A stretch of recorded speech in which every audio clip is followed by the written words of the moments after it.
flighted, and Washington Sundar says thank you very much.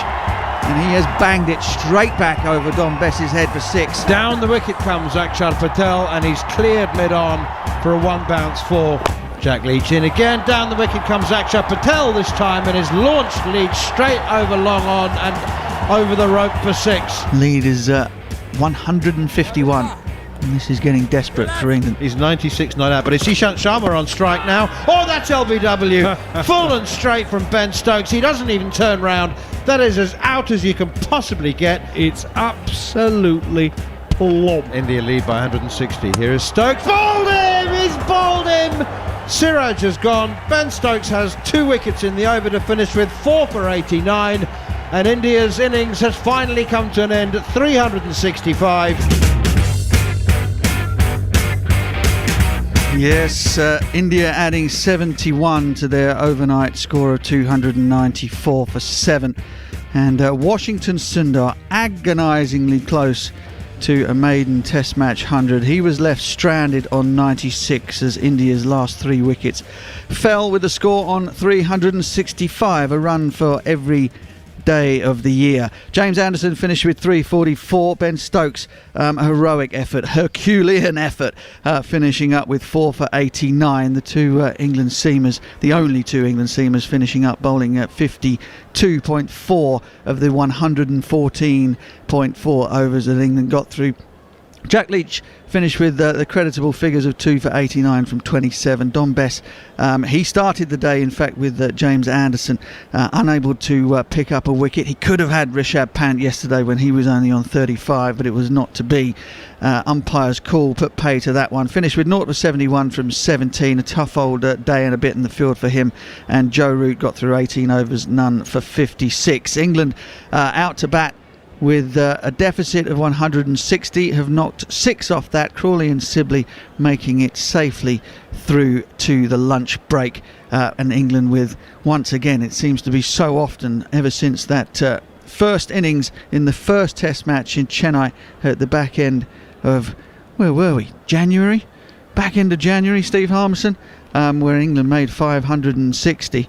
That seems like an extremely distant memory, as England need to make a further 154 runs to make India bat again and perhaps give themselves the tiniest inkling of a chance of squaring this series 2-2.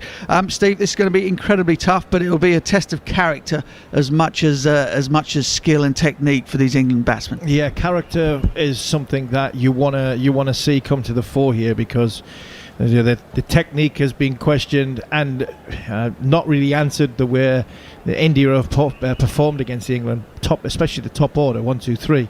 But character, when your backs are against the wall, and see what England are made of, it is going to be difficult. It's going to be ridiculously difficult. But you mentioned there, England got 560 in that first Test match. If they can get half them runs in this innings here, then all of a sudden we might have a little bit of a game on going into the fourth innings. But I think first things first, we're going to talk about, if you're talking in football terms and you hear managers talk about cliches and we're only looking at the next game, well, England have just got to look at the next session, and if they're still in the game at the end of this session, and if they can still be in the game at the end of the next session, they will hope that, just dragging India back towards them. And then if they do manage to get beyond that 150 run deficit, feel as though if they can get a 3-figure score in the fourth innings, that might give them a chance to win the game or make themselves in a contest in the game. So, fingers crossed that England come out in a positive manner, not a reckless manner. And there's players out here now potentially playing for their international futures. Sibley, Bairstow at 3, Crawley, there's all this stuff, and if they can give Root a chance to get a little bit of a break. Stokes has had this monumental effort with a ball. He needs a little bit of a break in that middle in this early period. If they can get over that, then signs possibly that England might just have a foothold in the game. Virat Kohli leads out the Indian team.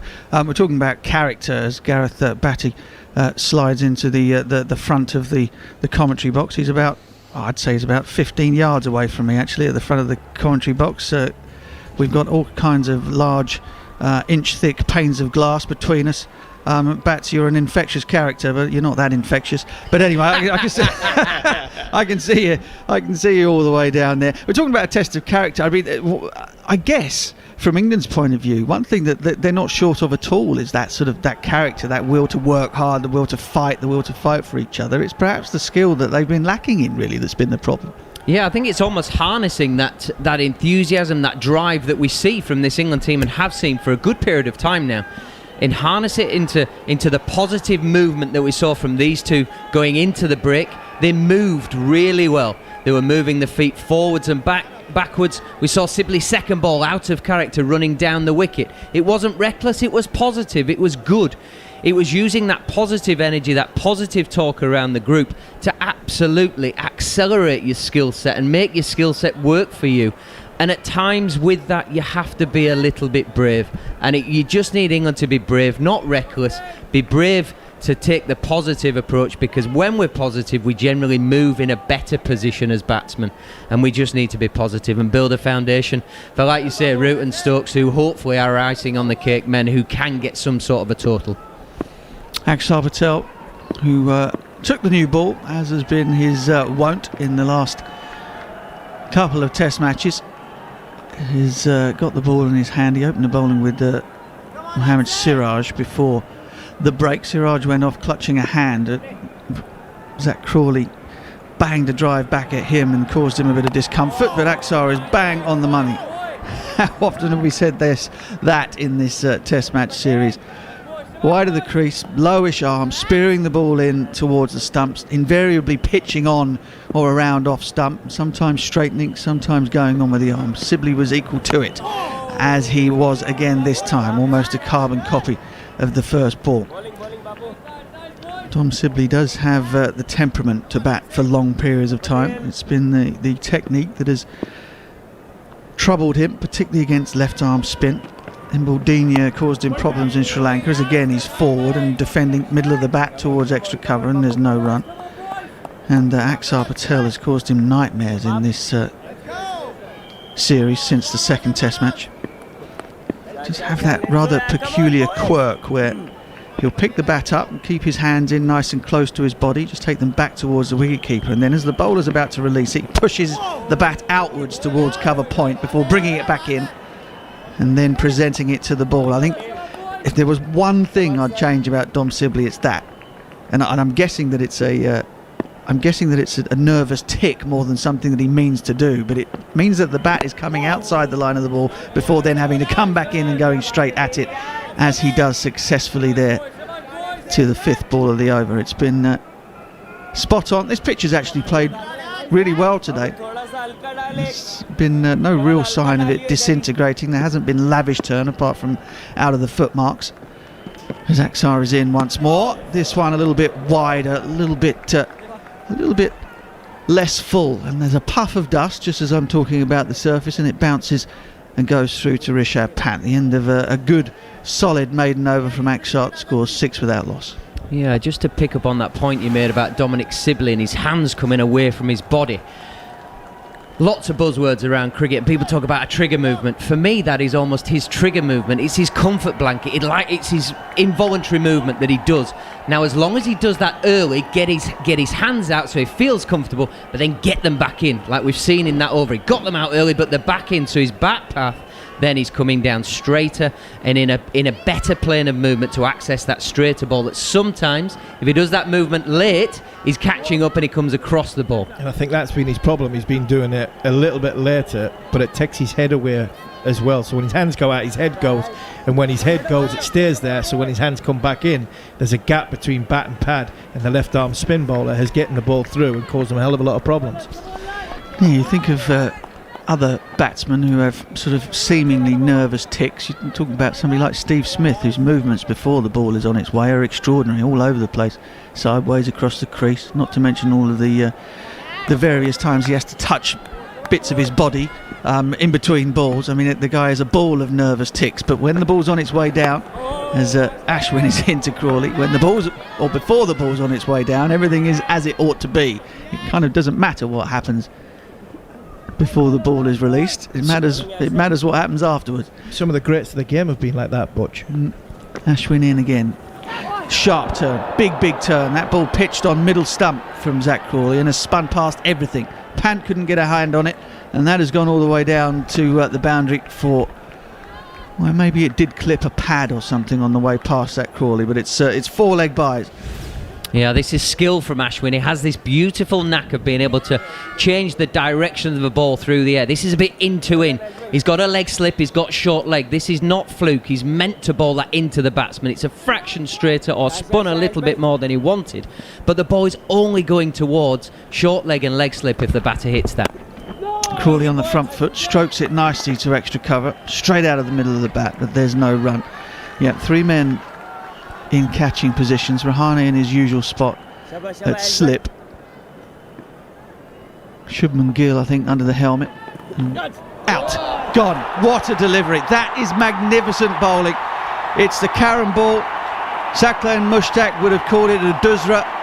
Zach Crawley just turns the face of the bat a tiny fraction towards the onside, expecting the ball to turn into him as a regular off break, but it holds its line. It might even have turned a tiny bit away from him, and he's nicked it straight to that man whose name I mentioned, Rahane at slip, who pouches it. What a delivery.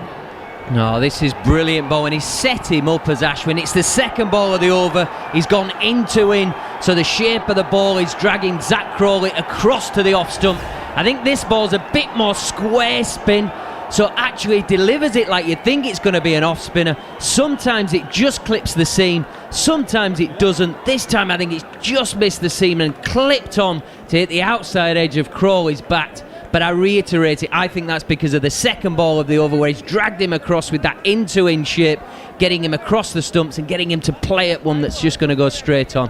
What a wonderful bowler this fella is. Yeah, that is great bowling.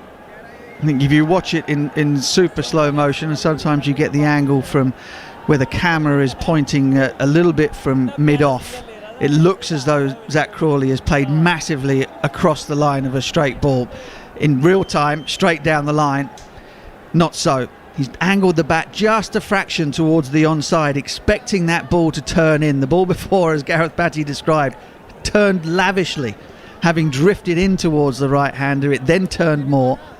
And this time it went straight on. It might not have left Zach Crawley, but it kicked and bounced, and the ball carried beautifully into the hands of Rahane at slip. Akash Chopra is joining us from Mumbai. You'd have enjoyed that. That was a wonderful piece of bowling, wasn't it? Oh, well, yes, of course, very enjoyable, because keeping in mind that Ishant Sharma is not on the field, you know that you're a bowler shot maybe. Siraj got hit on the hand last ball of the last over that he bowled before lunch. You want your spinners to come into the picture quite early, and that's what Ravichandran Ashwin has done. Only taken 4 balls to dismiss Zach Crawley, who actually top scored in the first innings of the previous test match. So he can bat, of course, we all know that. And now a wicket to begin, and Johnny Bairstow's had his fair share of troubles against spin. Early doors, he's up against when the bowler is quite fresh. Yeah, Johnny Bairstow, new to the series, made a pair in his return to the side in the first test match in Ahmedabad. Made double figures, made 28 before he was dismissed by Siraj in the first innings, and this one has been turned. Oh, would you believe it? I cannot believe I've just seen that. Johnny Bairstow has just played with the spin, flipped it straight into the hands of Rohit Sharma at leg slip. It's a first ball duck for Johnny Bairstow, his 3rd of the trip, and goodness me, he'll be wishing he was still back in Yorkshire walking the dogs.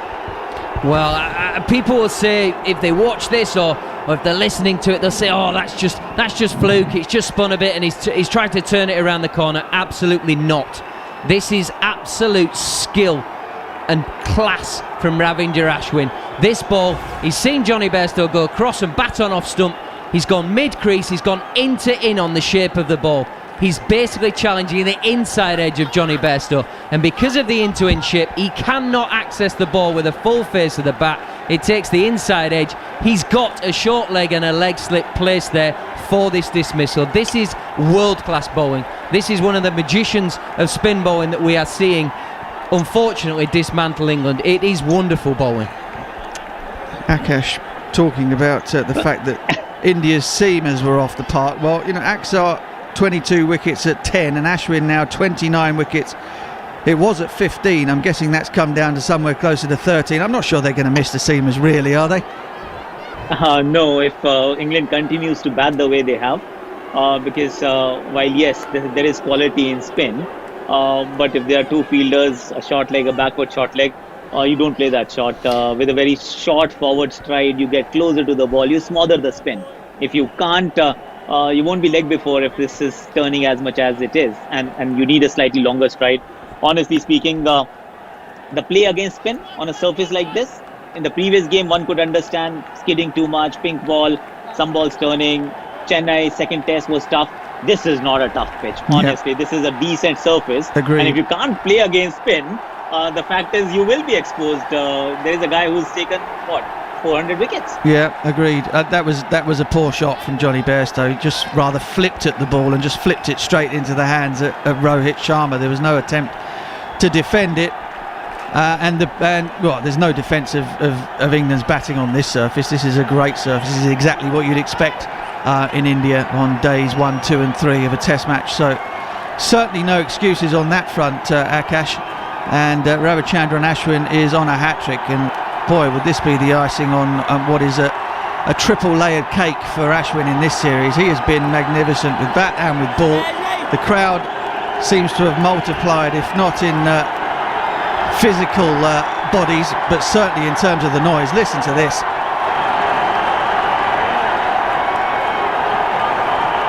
Joe Root, the England captain, is taking his time over his guard, has a look round. There are 3 men catching on the leg side now. Root gets that longer stride in and plays the ball carefully between the legs of short leg, and it's fielded at mid-wicket. Joe Root is off the mark, and what an over from Ashwin. What an over, what a start for India. Any hope, surely, that England have of making India even bat again rests with Joe Root and perhaps Ben Stokes coming in behind him, but this is the worst possible start. 11 for 2. England 149 runs behind. Crawley dismissed with a bit of magic from Ashwin, and Johnny Bairstow, well, as I've said, I don't think he'll even want to watch that again. It was careless in the extreme. Good bowling, yes, but careless in the extreme. Certainly looking like an uphill battle. 11 for 2. Only 2 overs been bowled since the break, and 2 wickets. Let's hope that trend does not continue from an England point of view. Trail by 149. There needs to be some solid resistance, and it needs to start sooner rather than later. In fact, it needs to start right now.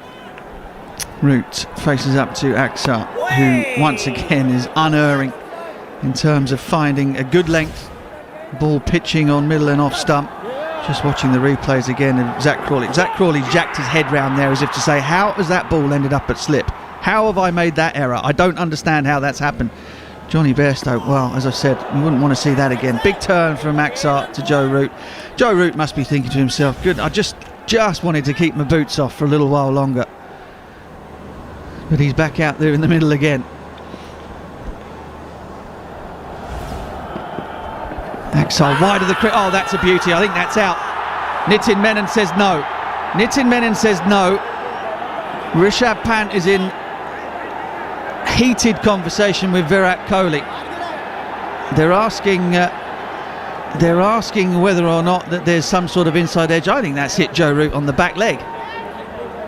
I'd be very interested to see this replay. Root was turned inside out by a delivery that curved across him, pitched on middle stump. Root is defending it towards mid-on, and I think that's just hitting middle stump. Maybe height. Certainly line from Aksar Patel, drifting into middle and leg and smashing, apart from possibly the height, smashing into off stump, middle and off stump possibly. What a ball. Oh, I can't believe they've not had a look at that. I think they should have had a look, but don't forget they've been burned a couple of times in this series by doing early reviews by the new ball bouncing over from the spinners, and I think that might have been the conversation they had there. And Aksar in, we've had a dot ball and now another one. Joe Root is way forward this time. Exaggerated stride. Getting the replay now. I mean, there's no question it's going over middle and off if it's going over. No, clipping the bails. So it would have stayed with Nitin Menon's original decision. but I would have given that out live. As Axar is in, Joe Root forward and drives. Calls Sibley through for a single. There's a direct hit from mid-off. They think about an overthrow. And, well, it's breathless out there at the moment, and that's got nothing to do with Rishabh Pant. I take it you're not going anywhere in the next few hours, Akash, because we might be needing you for a wrap up of the series at some point in the next 2 or 3 hours if this continues. And yes, you're right, and it will be very disappointing. Disappointing from a team that actually played beautifully in the first Test match. They came prepared. They were brilliant, excellent for the first couple of days with the bat and then the ball. They outplayed India in the first Test match, and now it looks like it was like 10 years ago. So they are looking so underconfident, so unsure, very skeptical about their own skills, not backing their defensive game, which was quite all right only a couple of Test matches ago. So if it finishes very quickly, I won't be very surprised though. Disappointed, yes. Ashwin in to Joe Root, who again is making a real concerted effort to get his weight forward, and he plays with the spin to mid-on, and there's no run. Just watching the replay of Johnny Bairstow's dismissal, he just flicks his hands at it, doesn't he? It's an extraordinary stroke. First ball, Root on the sweep, and makes decent contact with it. It will roll all the way out along the ground to the man at deep backward square leg, and he will rotate the strike once more. He looks very weary, Joe Root. He does. You could almost see him as he arrived at the crease. He sort of had that cheeky wry smile at Dom Sibley, but there was almost a hunch in the shoulders as a blooming heck. I'm out here again. Exactly what you said. Can I just have 5 minutes? Just, if anything, just freeing up my mind, because I've been frazzled captaining and then having to do some bowling. It's been a tough few days for Joe Root. Ashwin in, Sibley, who is down the track and plays it nicely.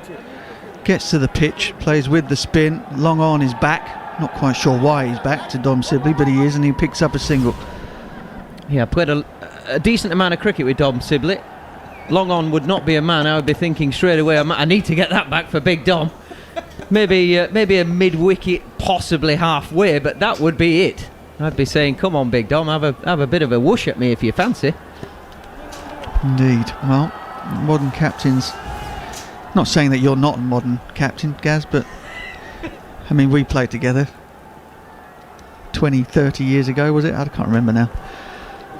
Only feels like yesterday to me, but to you it might do. Ashwin is around the wicket to Joe Root, who's on the back foot and plays that very late, right in front of middle and off, and there is no run. Got him out round the wicket, didn't he? In the previous Test match, got it, dragged him across the crease, and then confused him with a slower delivery. Root this time is right back on his stumps and whips it into the leg side. It's fielded by Shubman Gill at short leg, and there's no run. Yeah, we wax lyrical about his skill sets with his wrist and the different seam positions, but his understanding of angles to his batters is just incredible. Joe Root, a sort of back foot sweep, if you can imagine. Didn't move the front foot towards the pitch of the ball, but rather just dropped his back foot down onto his knee so that he could play that sweep shot safely out to deep backward square leg. End of the 7th over. It's 15 for 2. You're listening to commentary of the 4th Test between India and England on TalkSport 2 with the Times and the Sunday Times cricket team, led by Lizzie Ammon and former England captains Mike Atherton and Sir Alistair Cook. Mr. Baddy, can I ask you a question about Ashwin? So when he opens the bowling, we're talking, well, I should say when he bowls with a new ball from overs 0 to 15, he's done it 116 times, 75 wickets, an average of 22.7. Why specifically is he such a good new ball bowler, and why can't you do it? Root forward to the first ball of the next Akshar Patel. Akshar Patel, it might surprise you to hear, has bowled a perfect line, perfect length, and elicited a forward defensive shot from the England batsman. I can answer half of that question straight away. I'm rubbish. Akshar in again, and that one, I think deliberately, here as an arm ball from very, very wide. Akshar Patel gets that arm down at an angle No, probably about a 30-degree angle so that he can get real width, almost letting the ball go from outside the cut strip, spearing it in towards the stumps. Root equal to it. Arm a little higher this time, gets a bit of grip, and Root is on the back foot trying to cut it away through the offside, but finds backward point.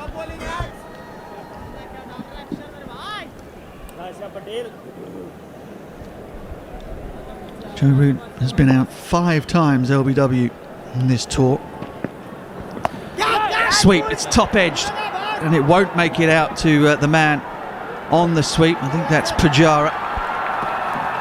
He changed the field there. Pujara was seemed to be almost square, or almost in front of square, and there was a man on the 45, but the top edge landed between the pair of them in terms of distance and in terms of line. Yeah, heart in your mouth stuff here from Joe Root. He's got so many runs this winter with the sweep shot. That one not as controlled as normal, taking his bottom hand off the bat.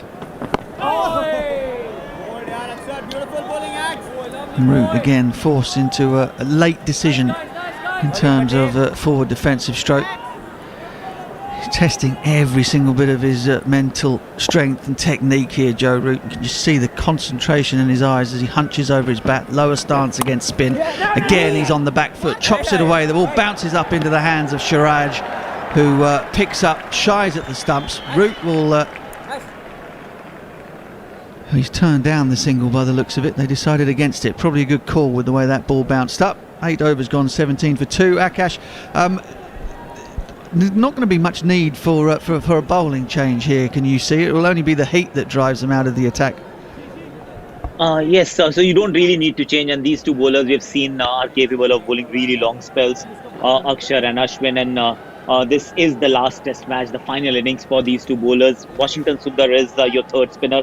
And Mohammad Siraj, we saw him fielding, so he might be available at some stage. But yes, no change in bowling plans just for the time being. Here is R. Ashwin continuing, and back and across goes Dom Sibley, pushing that one to mid-on. He's on 2, Joe Root is 6. England are 17 for 2, still trailing by 143. As Ashwin is in once again. That one hits Sibley on the pads, kept low, but it hit him outside the line of off stump. It may well have been going onto the stumps, which is why there was so much excitement from the bowler and from keeper Rishabh Pant. Just extraordinary to think that Ashwin and Akshar have taken 51 wickets between them. Here's Sibley. That one doesn't spin. He pushes it behind square on the offside. 51 out of 72. Yeah, but watching the last 2 balls bowled, that's why. Ashwin, the previous ball to the one we've just seen, big spin back in. That one holding on the outside edge of the bat, doing both edges. Here's Ashwin once again, and it's flicked out towards mid-wicket by Dom Sibley. Another single to him. He moves on to 3. Poor old Johnny Bairstow. Given a couple of test matches break, comes back and gets 3 out of 4 first bowlers. And I just think in a series like this, with the surfaces being played on, it's so difficult to come from the outside in. It's like 2020 cricket, getting up to speed. You need to get in there quickly. It's so difficult to get into the battle when you've been out of it. It's just different cricket. It's not easy to do. 18 for 2, England.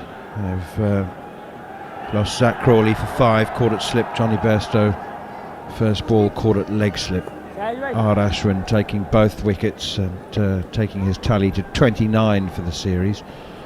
Here is Ashwin once again. On the back foot goes Joe Root, punching it down to long on, and they stroll through for an easy single. I wanted to ask you, Bats, why it is that Akshar Patel, we've heard many people say, don't sweep him. You can't sweep Akshar Patel. You cannot sweep him. Why is that? Even Joe Root struggled. Yeah, there are a few reasons. One is quite wide on the crease, and he drops his arm a little bit, so the angle is always coming back into the stumps. Ashwin in again outside the off stump, beats the outside edge into the gloves of Rishabh Pant.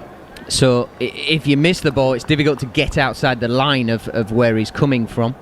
But I think his biggest asset is he's a tall bowler, and he can bowl quite direct. So when you direct, it means you can't really get a visual of the length early. You're kind of watching it and you're held by the length, because sometimes it'll be a half an inch fuller than you think, sometimes it'll be that half an inch shorter, because it's not going up and down, it's going quite direct, and it's into that area. So he's zoning in on that sort of the spiral effect of the ball means it's zoning in on your pads, it's zoning in at the stumps, as opposed to the up and down motion that you get more from Ashwin, shall we say, with that up and down rotation. He's coming direct at you.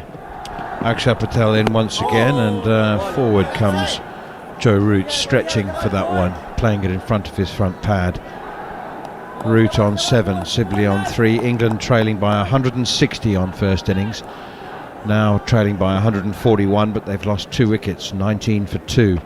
Root comes forward again to this one, and there's no run, pushes it out on the onside. The other thing that I find mesmerising, for me anyway, is Akshar Patel's pace. I just can't really find out where it comes from. You can't see where it comes from. Onto the back foot goes Root now, pushing it out towards mid-wicket. But he is quicker than the average spinner, and yet it seems to be still such graceful action. Yeah, he's got long levers, hasn't he? So when you've got long levers, you can generate pace. As long as you hold for him, it's holding his left hip back. He's got all the power in his body just lined up, and then it's an economical way of unleashing that power from his hip into his arm, and it just comes down with lovely momentum on it. Doesn't seem to be any massive movement in whip in the shoulder. It all seems to come from the wrist somehow. No. Well, I know it seems. I know it doesn't. Here comes Sibley pushing out towards short leg, fielded by Gill. No run. Sorry, I was saying no, and then I stopped. It's basically coming from the power that he builds up from his long lever, from his feet, and then into his hip. So it's hips, isn't it? So it's hips is your power, basically. Forward comes Sibley again, playing defensively. No run. For all youngsters listening, if you want to bowl faster as a spinner, it's not from your shoulder, it's from your body position that will create power to bowl the ball a little bit quicker. You can obviously bowl it a fraction quicker from your shoulder, but good luck doing that all day, you'll be shattered. Sweep shot. Now it's hit Gill, and it's caught by Rishabh Pant. It's hit Shubman Gill at short leg. The deflection has gone straight up into the air, and Rishabh Pant takes a dolly of a catch. The umpires will check it, but the Indians are absolutely convinced. Dom Sibley's power sweep shot has ricocheted up into the air. He knows, I think, that the writing is on the wall. The umpires have referred it. The soft signal is out, and I think the hard one will be too. Oh, how's your look here? What, it nails a sweep shot. Looks like it hits short leg on the thigh and spoons up. I think it was caught by Pant. Oh, how's your look, Dom Sibley? How is your look? Stand by. Well, we're looking at the replay, but we all know, I think, what the result's going to be. Where does it hit Shubman Gill? On the left knee, and it's popped straight up into the air. Shubman Gill, short legs, heading for the bomb shelter there. He knows that he's in all sorts of trouble. He's not going to. He's just trying to get out of the way. And it. Oh dear. Well, this great game of ours, when it's against you, it's testing you. It's all against you. Everything is going India's way. You hear the crowd go absolutely berserk as the out signal flashes up on the big screen. And how is your look, Dom Sibley? He must be walking off thinking, I've actually gone about the 20 balls I've faced there in a pretty good manner. Played a decent sweep shot, ricocheted off the knee and caught by the keeper is not something you do a lot of planning for in the nets and in practice. There's a very, very small contingent of England supporters who've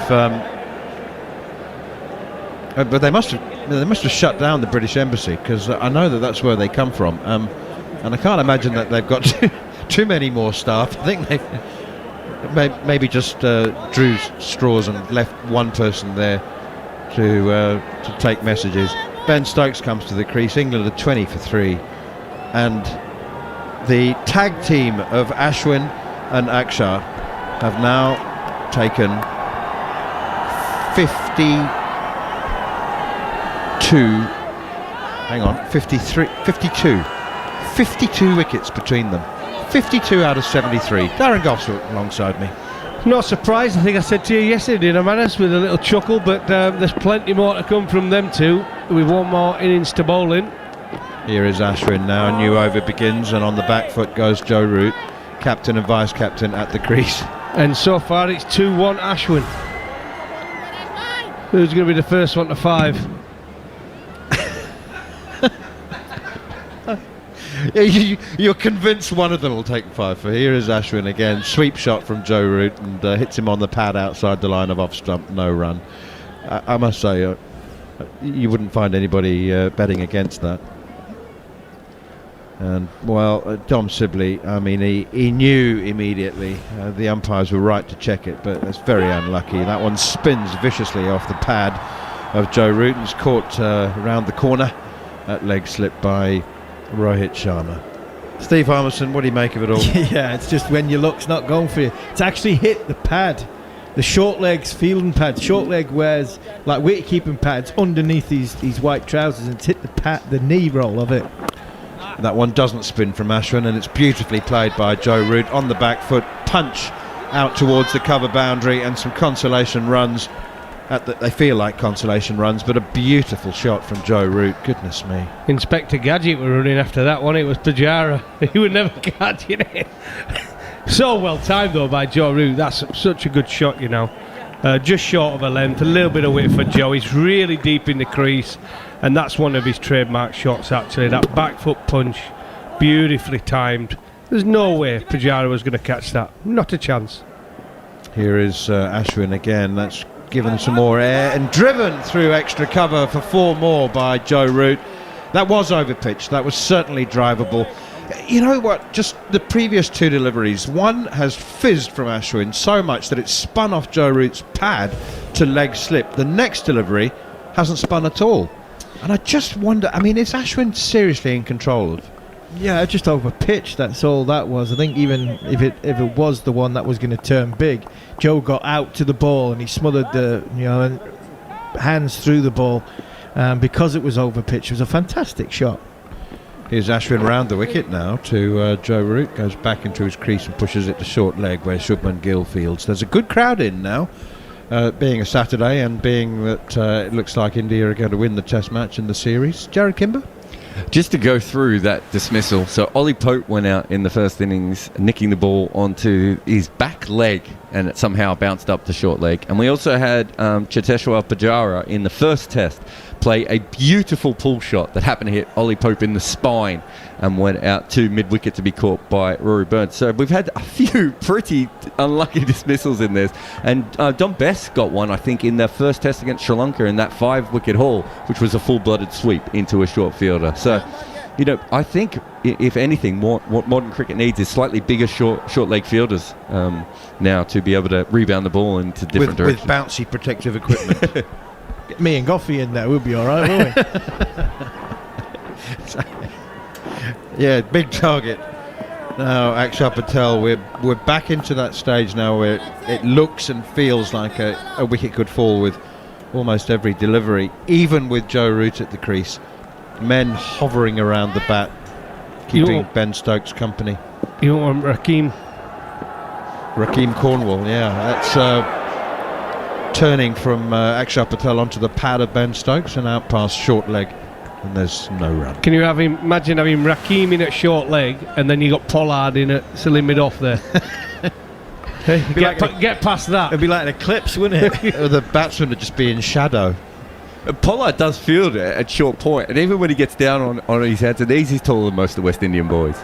Here's Akshar Patel once again, and flicked away out towards deep square leg. Ben Stokes will take a single and get off the mark. Can you imagine the England batting group's chats as the series has gone on about how to play Akshar? Remember that Akshar didn't even play the first game. I've no idea what will be going on. There'll be that many people talking about. Jonathan Trott's out there at the moment, Anthony Colley's out there. Is Thorpe still out there as well? You've got 3 different types of batsmen who all played it differently. Let's be honest about it. Colley would have used his feet. Thorpe would have been swept and got deep in the crease and split 1s and 2s. and Trotty would have just defended it. You got 3 different players there, played it 3 different ways. Joe Root on 16 now. He's played a couple of absolutely delightful shots as Axel is in. Whoa, he goes right back onto his stumps there, does Joe Root. He does like to play deep in the crease when he's not sweeping, the England captain. For me, it doesn't matter who the coach is out there. It's about the individual finding a way, earning the right to score runs. And at this minute in time, England aren't doing that. Axel in once more. Root plays defensively. It's not like you get to the pinnacle of the game and you make the test team and you don't know what your options are. Absolutely, Manners. And you watch Joe Root. He's got 100 test matches, and the reason why you can see it's a bit like when you talk about Rohit Sharma batting in slow motion, uses the depth of his crease, or he gets right out to the smother the ball. Axel again, quick delivery, fired in, and Joe Root plays defensively, and there's no run. England 29 for 3. And it's having the confidence to play back like Joe Root is and watch the ball spin off the pitch, similar to Rishabh Pant. Here's Axel once again, driven by Root towards mid-off, and there's no run. You're listening to commentary of the 4th test between India and England on TalkSport 2.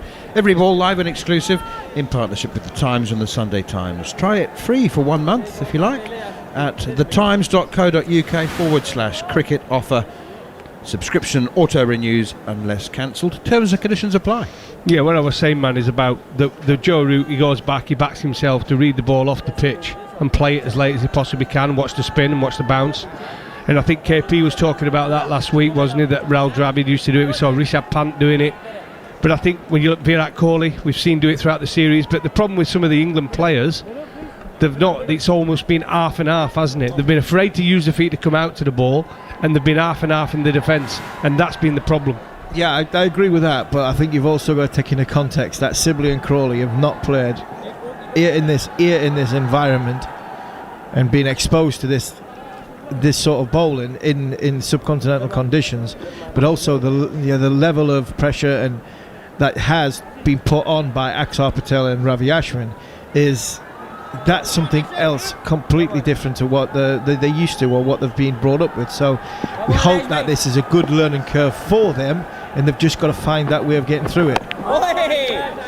Stokes comes forward now. There's lots of noise and chatter as Ashwin continues. Lots of noise and chatter around the bat. So you can have all the coaching in the world, you can have all the help and advice, but actually you've got to experience it in the middle of the battle. Forward comes Ben Stokes again, pushing defensively up in the offside. No run. It's a couple of months now until England play New Zealand in the first of 2 test matches. And those 2 months, depending on who you are, will either go quickly or slowly. Ashwin in again, short and turning, short enough for Ben Stokes to punch it off the back foot. Was in the air for a little while, which causes a shriek from Rishabh Pant. I'm just wondering how many of the top 3 from the last 2 test matches be confident of. Well, it won't be turning. Ashwin to Stokes again. But unless it's a sticky dog. Well, what they got Santner, haven't they? New Zealand. But is he going to be playing in the IPL? I mean, there could be a few New Zealanders and a few English lads still at the IPL. I think England's players will come back, surely. And that's beating the outside edge. Ashwin, beautiful delivery, good length, fizzes past the outside edge. Surely England's players, the centrally contracted players, will be required to come home. I'd be surprised if they don't, Darren. I think they'll come back. Surely. I think they'll have to come back. New Zealand's players have been told they can stay because they're earning so much more than New Zealand cricket can pay them. Here is Ashwin again. Stokes scrambles through for a quick single. That's actually very good running.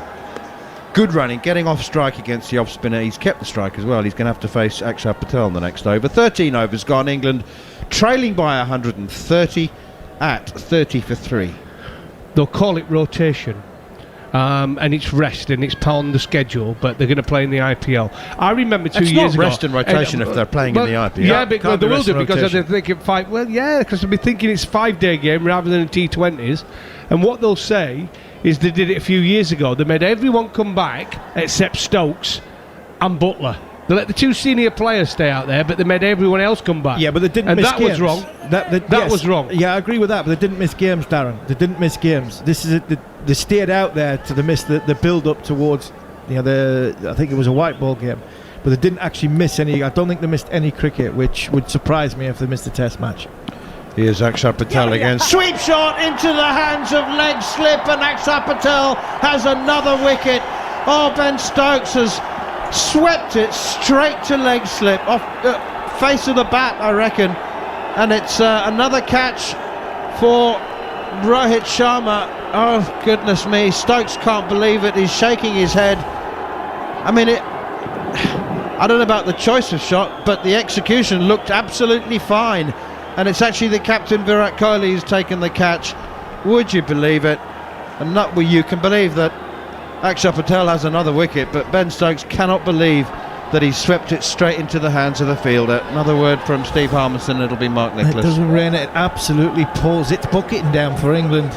Talk about the shot selection, whether it was a poor shot selection or poor shot execution. What I'd say it was a shot of a tired man. Shot of a very, very tired man who has given everything with the ball, been exposed because of the way the top orders performed, and he's played an un-Ben Stokes-like shot, because normal Ben Stokes would look to hit that a little bit harder. It just looked like a shot for a tired man for me, Goffey. Well, I said he'd be in, didn't I, within no time. And that's part of the problem. It's been a problem for England throughout this series, except for that first test match on the absolutely flattest pitch you can want to bat on. When there's been a little bit in the wicket, we've just not been good enough technically. We've not got the right mindset, and we've not had players who have...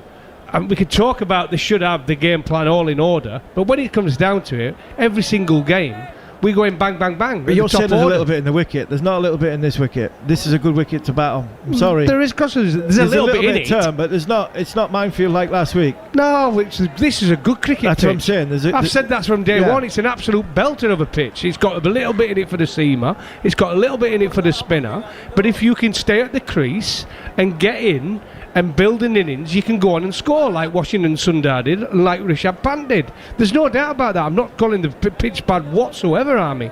It's an absolute great pitch for Test cricket. But England are 30 for 4 now. It's ridiculous. Right, boys, focus. Ollie Pope has taken guard and he's ready. He taps the ground, he flexes his knees. Here comes Akshar Patel. He bowls it on a beautiful length, and it's beautifully played defensively by Ollie Pope. Yes, England's cricketers, I'm afraid, have the look of men heading for the gallows. The fact about Ben Stokes' dismissal is he's hit the ball in the air to a fielder. Look at it any way you like, but them's the facts, and each of the batsmen are to blame for their own dismissal. The 4 that have fallen, 30 for 4 is an abject performance. So those are facts. Yes, they're tired, of course. The team wasn't well chosen for the match, and India have steamrolled them. Now here we come again with Akshar Patel. Back goes Pope, works it leg side. We'll certainly get 1 for it, might want 2, though Siraj is coming around pretty quickly to do the fielding, and because of that Pope sends Root back. I think Pope just thought there's an element of risk here that I don't need. I'm off the mark. I think technically that England's best 2 batsmen are at the crease now, the 2 most likely to be able to cope with the conditions, and they're 2 good minds. Pope is one who has a good first-class record behind him, and hopefully he can bring that to the international arena with his captain Joe Root here today. 4 round the bat, short leg, silly point, slip, and well, a gully or second slip, whatever you want to call it, and as a top edge sweep by Root, he got away with it just because there's no man at 45. He's sweeping Akshar Patel today because he knows there's less spin and bounce in the pitch, and he thinks it's a good way to attack him, hitting into the spin, but that's the 3rd time he's got a top edge on a sweep. How many times did Washington Sundar sweep? How many times did Rishabh Pant sweep? Not very often. And Rishabh Pant isn't really a sweeper, he's a slog sweeper, and Washington Sundar, I don't think he felt he needed to. By the time he got attacking England, there were enough bad balls to feed upon. Spot on. Root's trying to find a way to upset the balance of the attack, and so now there is a man at 45 actually come in to probably stop Root sweeping as he goes forward, bat and pad together. It hits pad and rolls out on the offside. They start to appeal, but they know there's no hope in getting a verdict there. That was a bit more like old-fashioned batting, but inside edge on the pad actually, having just seen the TV replay. Yeah, this has been a shocker. 14 overs and England have lost 4 wickets, and that's after a good start before lunch. They must have faced 3 or 4 overs before lunch and were 6 for no wicket. But the period since lunch has been quite shocking to watch. Obviously disappointing and frustrating and all those words that are used so much in coverage of sport.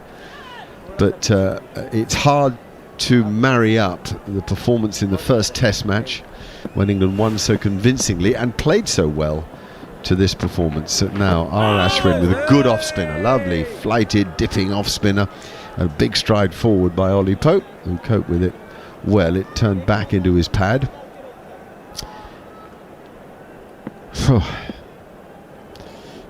Keep the old energy levels up here to talk about the cricket when you felt England had a chance. Ollie Pope dances down the pitch and defends beautifully on the front foot, hits the face of the bat. Just the 3 round the bat for Pope, no silly point. So short leg, leg slip and orthodox slip as he comes down again and works it to square leg. He won't get a single because there's a man there saving the single behind square. Ashwin's getting a bit of dip on the ball today. It's just dipping in front of the batsman and then spinning a bit. It's because he gets plenty of revs on it. He can side spin it, over spin it, top spin it. He's got all the tricks, and he's accurate. Nice stroke. They do run a single this time. It's a very good run. Wow, they really had to shift. It did go to the fielder's left. That was to their advantage. He worked it to square leg. Square leg had fielded the ball before, attacked it, but by then they'd made the decision to go, and after a tiny hesitation, Pope was okay. He would have made his ground at the non-striker's end. Ashwin fielded with one hand. Kohli applauded everybody, as you would, because of course India are cock-a-hoop. They're on their way to the final of the World Test Championship, the first one ever that'll be in London or maybe Southampton in June time. Undecided where that match will be played, Lords or the Ageas Bowl, as Root lets that hit his thigh pad from Ashwin, who's now switched to bowl round the wicket at him, and it rebounds to short leg. He takes guard again, feet wide apart, tapping the ground, lifts the bat up, goes back, plays a little pull stroke to the man who has now dropped back at 45 degrees to 2/3 of the way to the boundary. It bounces twice before it gets to him. It's Mayank Agarwal, actually, the substitute fielder who's out there, and Root gets a single. He has 19 at the end of that over, a couple for Ollie Pope. The figures are Akshar Patel 7 overs, 1 maiden, 2 for 9, and Ashwin 6 overs, 2 for 17. There was a 2-over burst from Mohammad Siraj before lunch, who got the ball to swing a bit. We haven't seen Ishant Sharma bowlers yet. What we did see in the lunch break actually was a tribute to Sunny Gavaskar. He was given a special cap, 50 years on, from a famous innings he played against England actually in 1971. But he was also recognised today as the first international batsman to 10,000 Test match runs. That took place in 1987. And Sunny looking very fit and well. He lost a lot of weight during lockdown last year, where he was very disciplined. He looks in great shape. He's a wonderful man and was a wonderful player. Now Akshar bowls a real loopy, slow, nothingy ball, and Root sort of smiles to himself that he patted it back and wonders why he didn't smash it away for 4. Such is the mind of a man in charge of a team that's having a rough time. The brain is very jaded. He goes back and defends nicely on the back foot. He really does defend well off the back foot. He's eager to play off the back foot, we know that, and does it very well. Echoey sound to the stadium here with a few people. Now Root stays inside the line of the ball, and that means he can angle it out to mid-off with an inside-out shot with a drive, but it doesn't pick the gap, so there's nothing from it. England still 125 behind India as Akshar lobs this one up. Root defends on the front foot. He's playing very easily. The pitch isn't doing much. That's what's so annoying about the 4 wickets that have fallen. The pitch really isn't doing much. Harmy, I know you're keen, but end of the over. 2 balls to go. I'll keep rattling through the speed that Akshar Patel bowls his overs. It's very difficult to get a word in. That comes off a thick outside edge, the back defensive stroke. Gully ends up doing the fielding after a little fumble to begin with. Lots of chat out there in the middle, you'd expect that. But as I say, more of an echoey sound from the crowd. Sad that there aren't more people here to enjoy India's superb cricket. Back goes Root again and defends. There's no run from it. Safely played. It's 35 for 4. Root has 19 and Pope 2. Army. Yeah, I was just going to pick up on what you and Darren were saying just 5 minutes ago, and it was the point of England sweeping and Washington Sundar not sweeping and Rishi Pant not sweeping. But the way the two guys have bowled for India, the spin bowlers, have been so relentless. It's just one after the other. Fantastic bowling, good pressure, partnership from both ends. That's what England didn't have. Sundar didn't need to sweep because he knew that he would get an over pitch ball or a short ball to milk into wide extra cover or through mid wicket. He didn't have to get down and sweep. They knew there was a bad ball coming quite regularly once and over, where it's completely different for the England batsmen. England batsmen, yes, they're inexperienced playing in this sort of surface and environment, but the pressure of what Akshar Patel and Ashwin are putting on the England batsmen and in the England batting group is probably making why England have got such muddled thinking. Well, yeah, they used the feet as well, didn't they, and played with the spin. The problem is trying to play with the spin against Ashwin when he's so clever with his variation. He's got the cannon ball, he's also got one that goes straight on, and that's the problem. Now Mohammad Siraj is into the attack instead of Ashwin, and Pope goes forward and plays a really nice looking defensive stroke that runs off the blade to Point, who fumbles but picks up, and so they get a single. It'll bring Root on to strike. Reminder that you're listening to commentary of the 4th Test in India on TalkSport 2 with the Times and the Sunday Times. You can try it for 1 month at thetimes.co.uk/cricket. There's an offer there, subscription, and the subscription will automatically renew unless of course it's cancelled, so just be mindful of that. Terms and conditions apply. It does give you Mike Atherton amongst others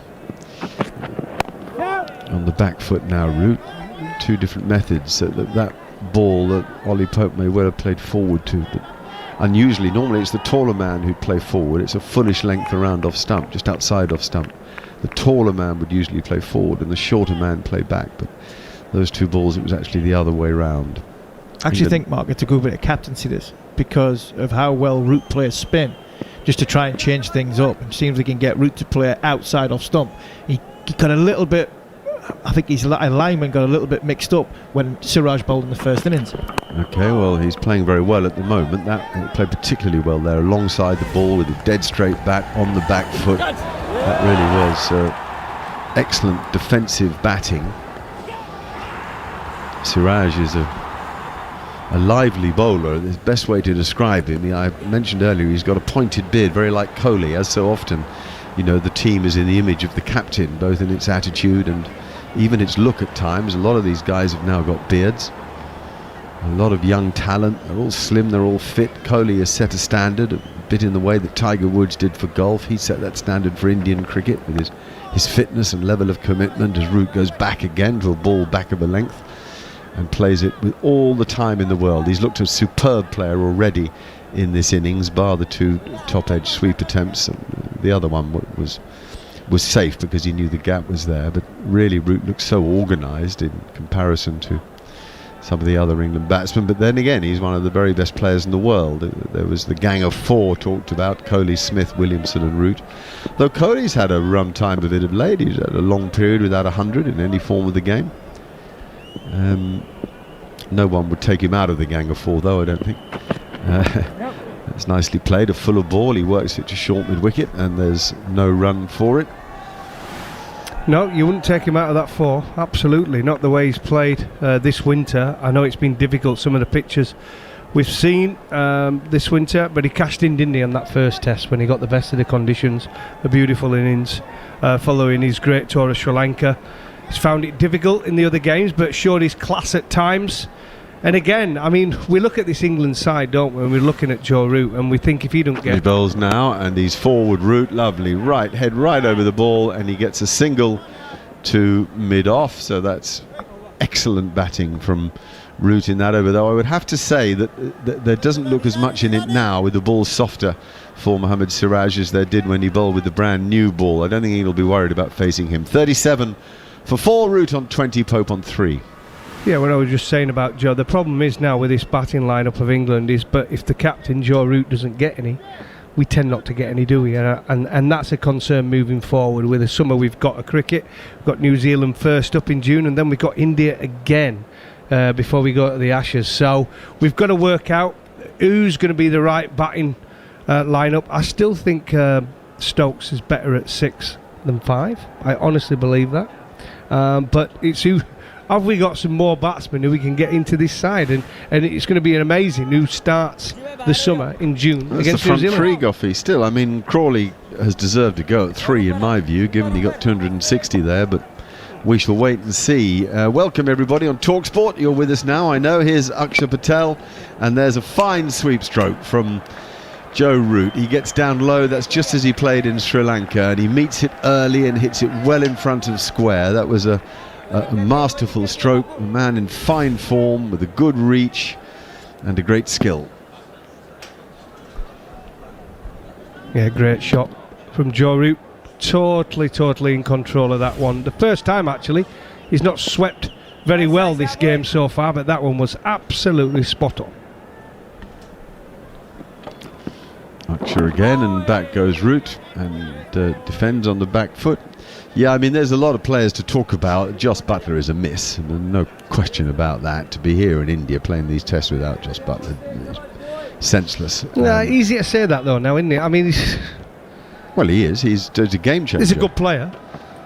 Oh, I think he's a fabulous player. It's a length ball at off stump from Axel. There's no spin for him against Root at the moment, at least. I say that. Root defends calmly on the front foot. It's picked up one-handed by the silly point fielder. You don't see a silly point in much, but he's been in there for Joe Root instead of short leg today. And again, Root is forward and defends, and that's because Kohli's worked out that Root is staying leg side of the ball and defending alongside the ball, and therefore the chance of it ricocheting up to short leg is minimal. More likely that it'll go offside, I think, to silly point. That's why he's got that field slip. Well, 2 slips and a silly point to the 3 attacked for Root. Here's Akshar Hussain, and again, there we go, that lovely defensive stroke. You can see his shoulder, left shoulder, as he goes down to play at high elbow. They threw the ball back in to Rishabh Pant inaccurately, and it hit Joe on the inside thigh, didn't it? I think. What happened there? He wasn't really watching, and they threw it in. It was a real bad throw from, I think it was the skipper, wasn't it? Virat Kohli. Yes, he just snored it. It bounced and bounced it. Oh, how is he? Oh, in off the corner pocket. Well, it was lucky. It was 3 inches beneath where it might have really hurt, because it hit him on the inside thigh and it will have stung. And Root laughs, Kohli laughs, little fist pump between them. They're ready to go again. Root just reorganises the sweat beneath his brow under the peak of his helmet, and now he goes forward to play and decides to leave alone, which was a good decision because he watched the ball bounce and spin a bit, and in the end it's an over that gave us more of a laugh than anything else. It also gave us a boundary, of course, with the sweep stroke. 41 for 4, England 119 behind. It needs the most Herculean innings of all from Joe Root, this one.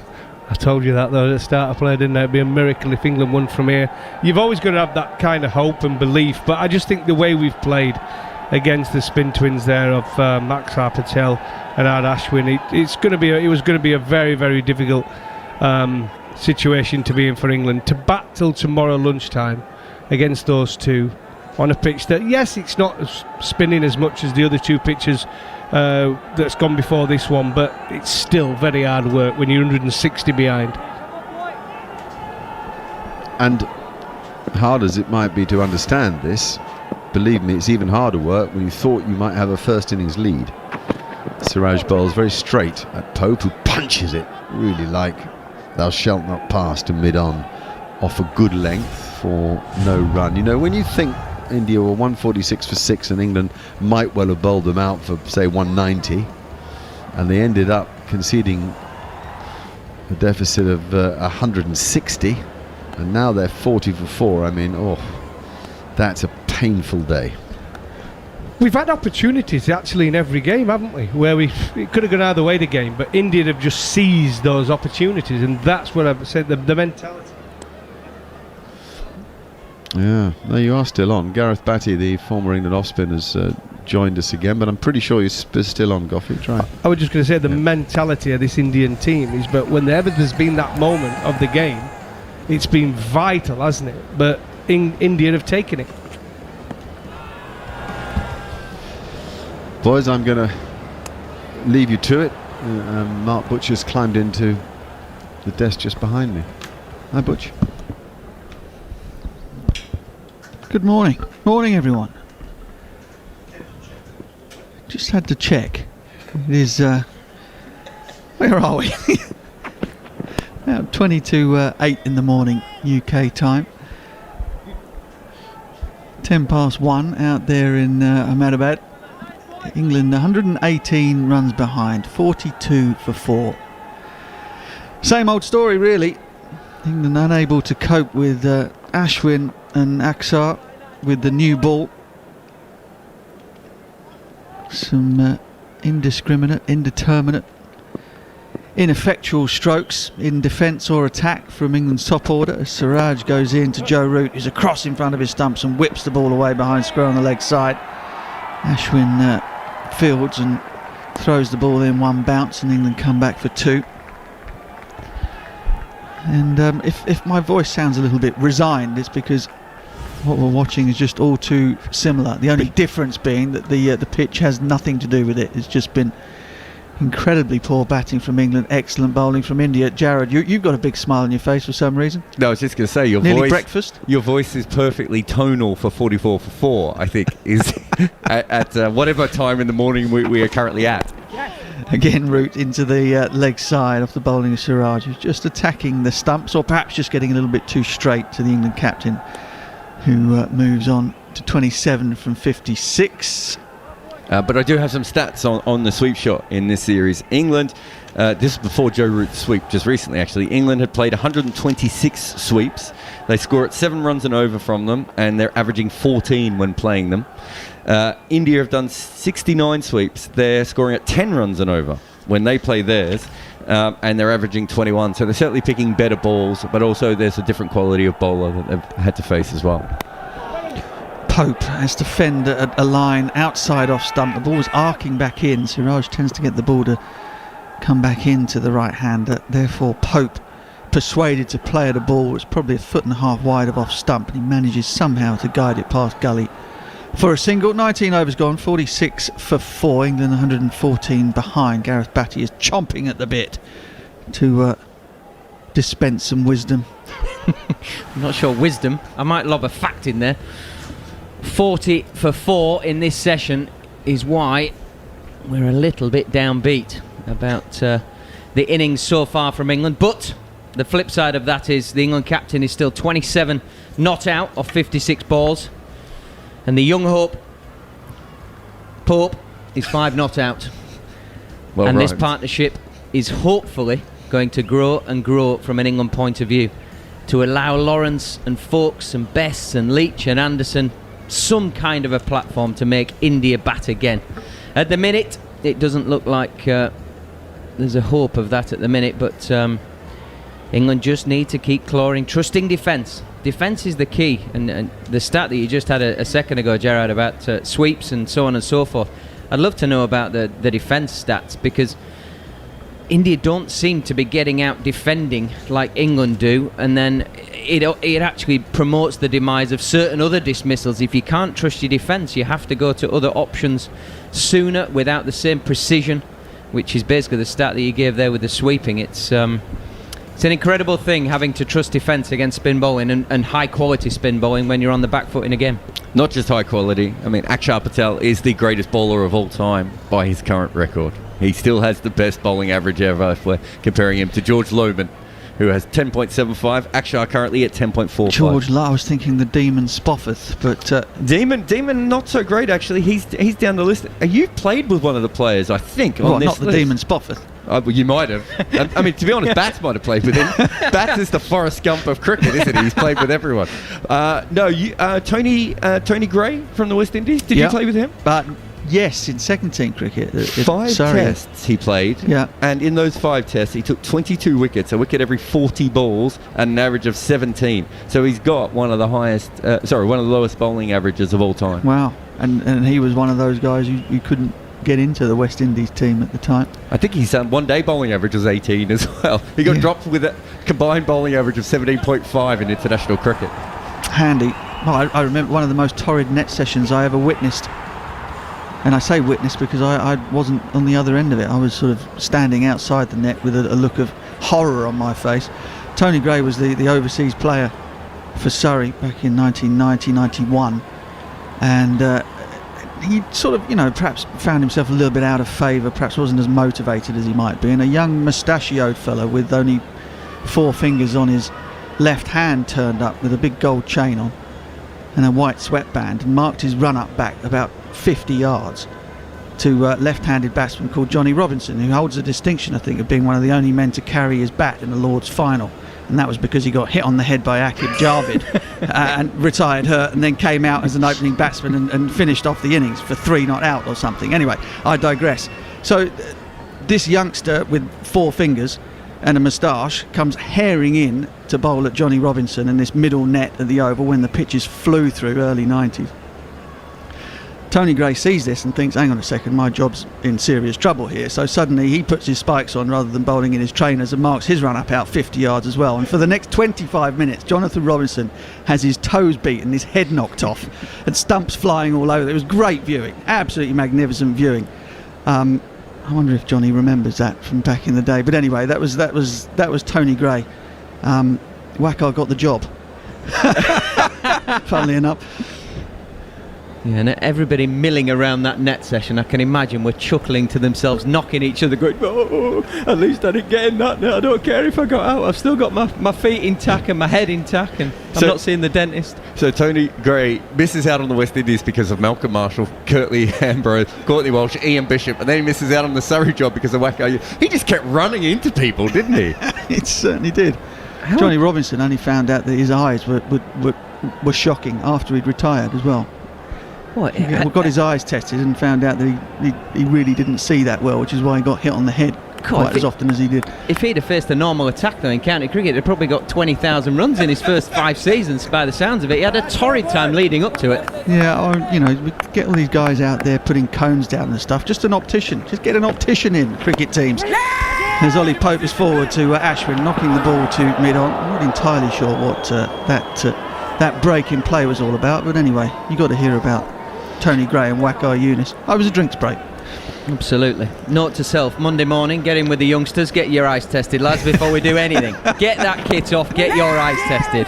I'm not sure you need to get your kit off to have your eyes tested. I don't know. I meant training kit. I've not had mine done for a little while, but I'm pretty sure I was able to do it fully clothed.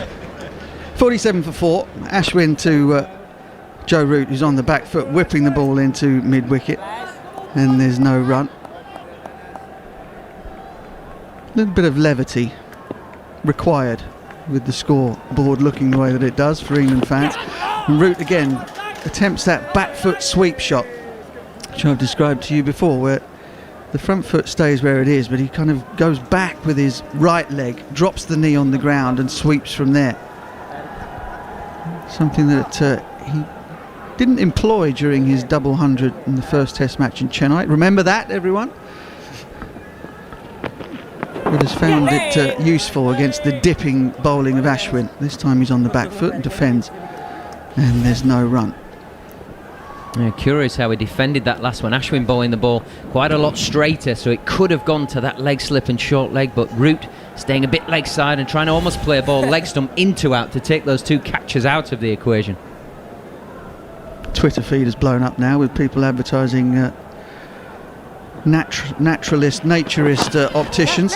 As Root is on the back foot, knocking the ball into the offside. He scampers a single with Ollie Pope. And the score is now 48 for 4, 112 behind England. Not only a good listen, there's some business advice thrown in as well. It's a great idea for a start-up. The Naked Optician. As Ashwin is in, the ball is flipped aerial. I think it was probably in the air, probably 6 to 12 inches off the ground in the direction of Shubman Gill at short leg, but he didn't manage to get either a knee or a hand on it, and that is the end of the over. Jared? In this series, England have defended 1,702 balls. That was before that over, so there might be a couple more there. They've been dismissed 42 times while defending those. India have defended 884 balls, which just shows how often that they've had balls that they don't need to defend. And they've been dismissed 17 times. So, look, it's certainly, I think the bigger problem is that England just haven't kept the pressure on them enough to try and pin them on the crease. I think that would be the bigger problem that I would see out of that. Not so much that England is a worse team at defending, it's just that England has had to defend a lot more. Axar Patel has certainly been a large part of that. He just hardly bowls a bad ball. Again, you think of the man who's missing, Ravindra Jadeja, as Axar is in, turning that ball this time. Root on the back foot, drops it at his feet and knocks it to Shubman Gill, who picks up at silly point. And Jadeja, his greatest strength is his accuracy, the fact that he's always bringing the stumps into play if the ball isn't turning, and then making hay when it does. That ball grips from Axar and Root runs it to Rohit at slip. But India haven't needed him. They found an ideal replacement, another man who barely gives anything away, in Axar Patel.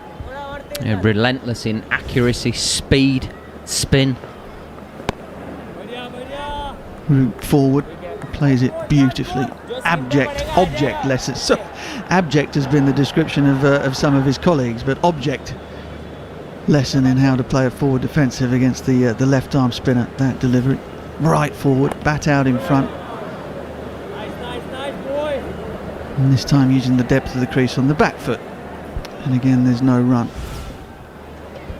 Yeah, I think to marry up the point that Jared just made, it's England are constantly having to be so precise in their movements in defence and attack. Beauty, absolute beauty. This time Root was caught tiny bit in between forward and back, and Axar spun it viciously past his outside edge and into the hands of Rishabh Pant.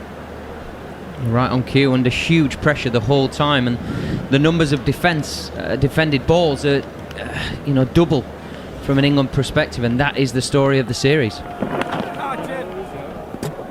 End of the 21st over, 48 for 4. Joe Root's 28. Ollie Pope is 6 not out. He'll be facing the next over from Ashwin. Virat Kohli is a happy man. Got England exactly where he wants him. He's under no pressure whatsoever and has bowling options aplenty should he feel the need to use them. This one's for you, Butch, because I know how much you like LBW stats. I live for them. You're always asking me for them. This series has had the most LBWs in an Indian series ever, and that's before this innings, which of course we could shoot further away. There might even be a fourth innings, a couple of LBWs, but it does show you. I think the pink ball probably in the last test. Reverse sweep from Ollie Pope, and it's straight at Axar at point. Ashwin smiles as if to say, "Oh, okay, you want to play that game?" I think the pink ball probably helped supercharge a couple of those, but it's certainly been a problem all series long for both teams. A lot of LBWs. Yeah, some numbers for you to go with the LBW stats. England in their 6th Test match of this tour, as Pope goes down the ground, and that's a beautiful shot. What a shot that is! It's carried a good 30 yards over the boundary fence over long on. He waited and waited and waited. Ashwin didn't have the chance to spot him coming. Got to the pitch and banged it over long on for 6. Oh, this is all about quick feet, precision. Gets down the pitch. Just gets that, because Ashwin's tall, just gets that ball on the rise to get the elevation. Full swing of the bat. Over wide long on. Bouncing into the crowd. Lovely shot, Ollie Pope. Really positive. Reverse sweep earlier in the over, trying to put him, first ball of the over, trying to put him under some pressure. Next ball, down the pitch, bang, out of the ground. Wonderful batting, Ollie Pope. Now the heart rate will be up from Ollie Pope. He's played a beautiful shot, But if I can remember that feeling, and the very odd occasion that I came out and hit a ball for 6, you'd be hard to be pumping a little bit as to what you did the next time. Pope goes for the sweep and rather smothers it to the man who's saving the single behind square on the leg side, and there is no run. Just looking at the number of 50s that England have made in the 6 Test matches. As Pope again uses his feet, but defends this time. 6 Test matches that England have played on this tour. Dan Lawrence made 50 in the first Test match in Sri Lanka. Josh Buttler, who is not here. Ollie Pope plays a really expansive switch hit, and the ball pitches outside off stump and bounces a long way down the leg side. Pope is playing his strokes here, and that's again the difference. We've seen Ashwin, we've seen people like Washington Sundar hit the ball for 6, but then go back into defensive mode and be comfortable with that, be sure about that, as Pope again shuffles down the crease and the ball bounces off pad, catches a little bit of glove maybe, and then drops in front of him away from Gill at short leg, and that's the end of the over. 54 for 4, and England trail by 106. So Lawrence made 50 in the first Test in Sri Lanka. Josh Buttler made 50 in the second. Dom Sibley and Ben Stokes both passed 50, 87 and 82 in the first Test in Chennai. Zach Crawley made 50 in the first innings in the first Test at Ahmedabad, and Ben Stokes made 50 in this Test match here. So 1, 2, 3, 4, 5, 6 50s, and then you have Joe Root's 228, Joe Root's 186, Joe Root's 218, and that has been it in terms of scores above 50 in 6 Test matches. You're not winning, are you? You're not not winning a series in India with that lack of productivity with the bat. Root is on the back foot, cutting away. I mean, India haven't had it much better. They haven't written all theirs down as yet, but Rohit averaging 57, Washington Sundar averaging 90, would you believe, as Axar spins that one sharply and Root just lets it go by. Rishabh Pant averaging 54. What an innings that was in the first innings. Ashwin 31, and then for India's batsman Virat Kohli 28 is averaged. He might not get another chance. His Root's forward, extra cover drive, and it's fielded by Kohli. No run. Pujara 22. Shubman Gill 19. Rahane 18. Ooh. So 4 out of India's top 6 averaging less than 30. And you'd expect, as Root turns that one on the leg side, you'd expect India's batsmen to outperform their counterparts from England at home. You would. But you'd expect them to do it by more than 9s and 10s, with them all averaging under 30. Yeah, absolutely. Wouldn't be too many series that you would see the top 6 or 7. Back foot from Pope this time. He defends with a straight bat. And there's no run. From India, sort of less than half, averaging under 20. Cool. Axar in.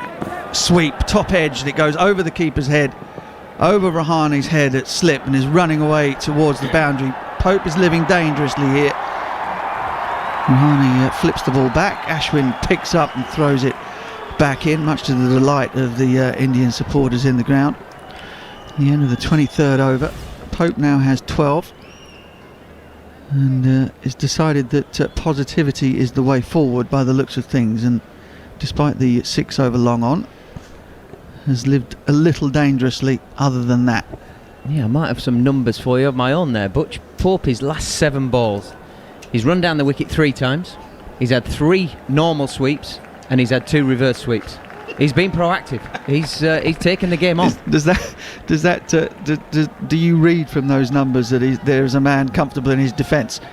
Well, normally I would say he is, but I think he's basically saying, I'm going to keep moving. I'm going to keep trying to put these guys under some pressure, because he's tried the whole batting a lot of time. He's tried the whole building an innings like he was doing in the first innings, and then got the freakish dismissal where he's nutmegged himself, nicked it through his legs and bounced off 1 foot, 3 foot, 5 foot, and then caught keeper. It's kind of like, okay, I'm going to just get runs while I'm here and put the bowlers under some pressure.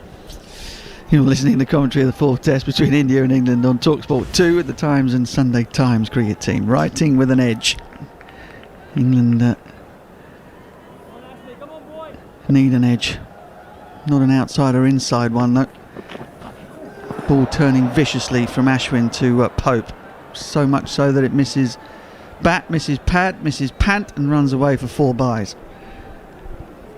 Yeah, this is more of a worry for me. Ashwin has now come around the wicket to Ollie Pope. What he's trying to achieve with that, as we see DRS, when it comes up, there's the tram lines down the pitch.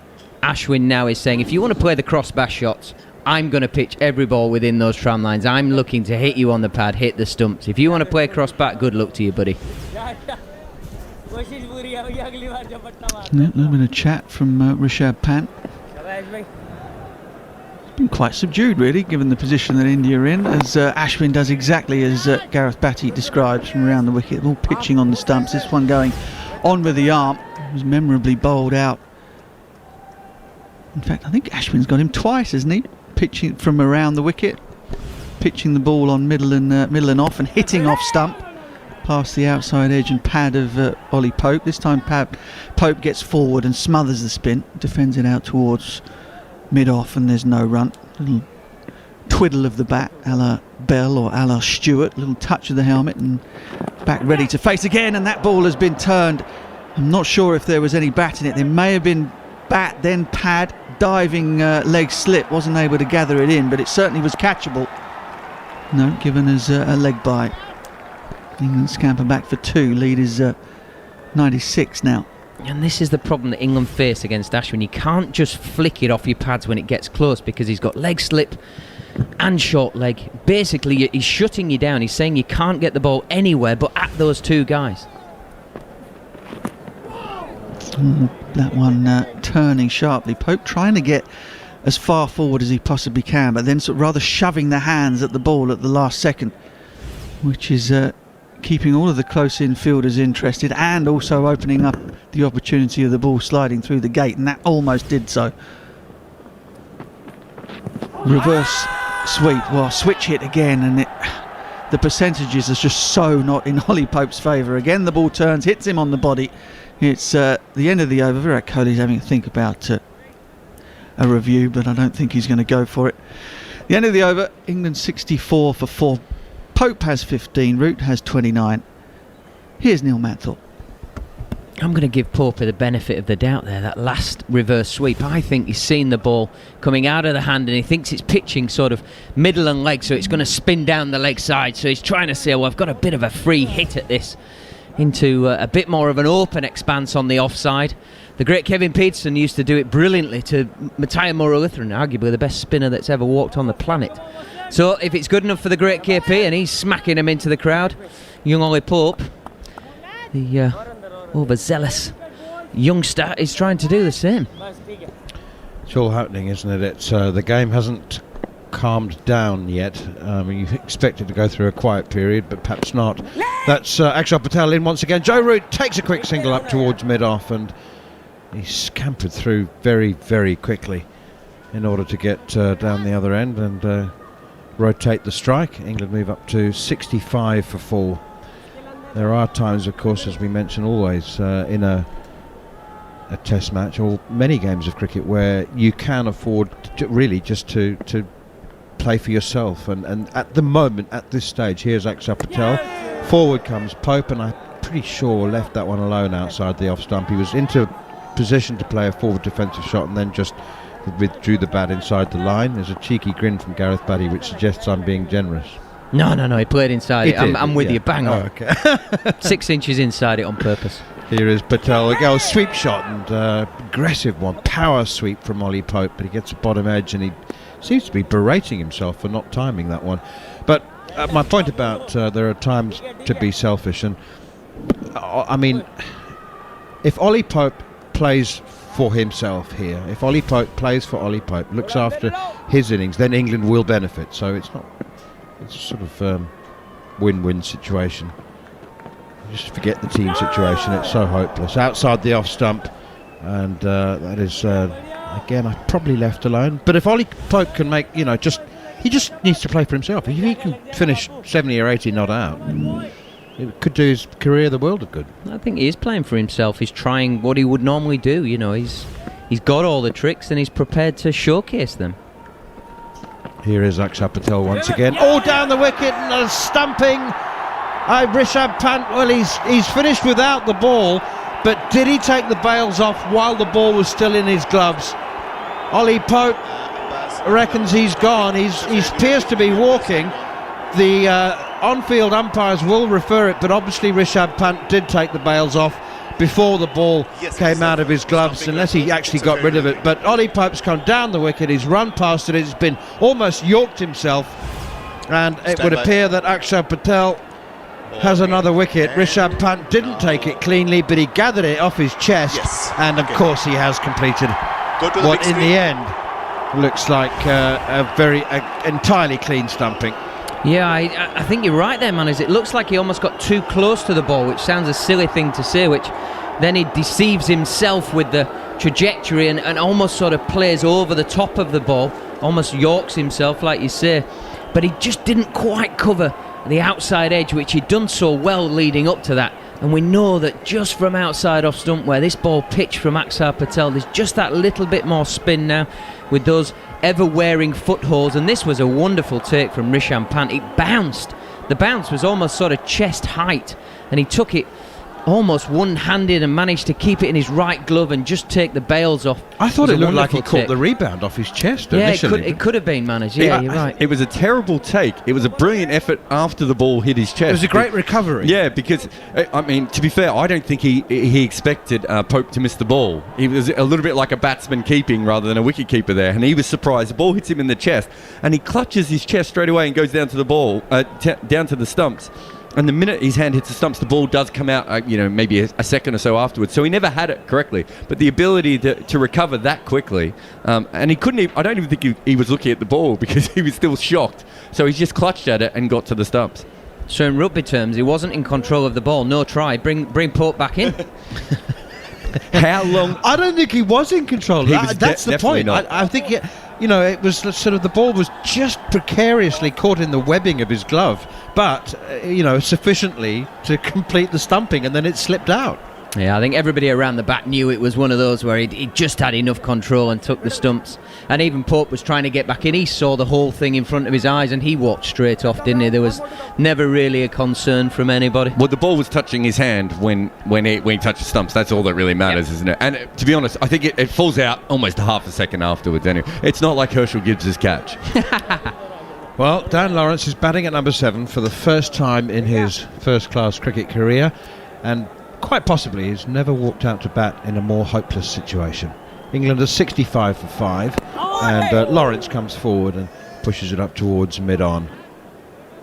I don't know that for a fact, but he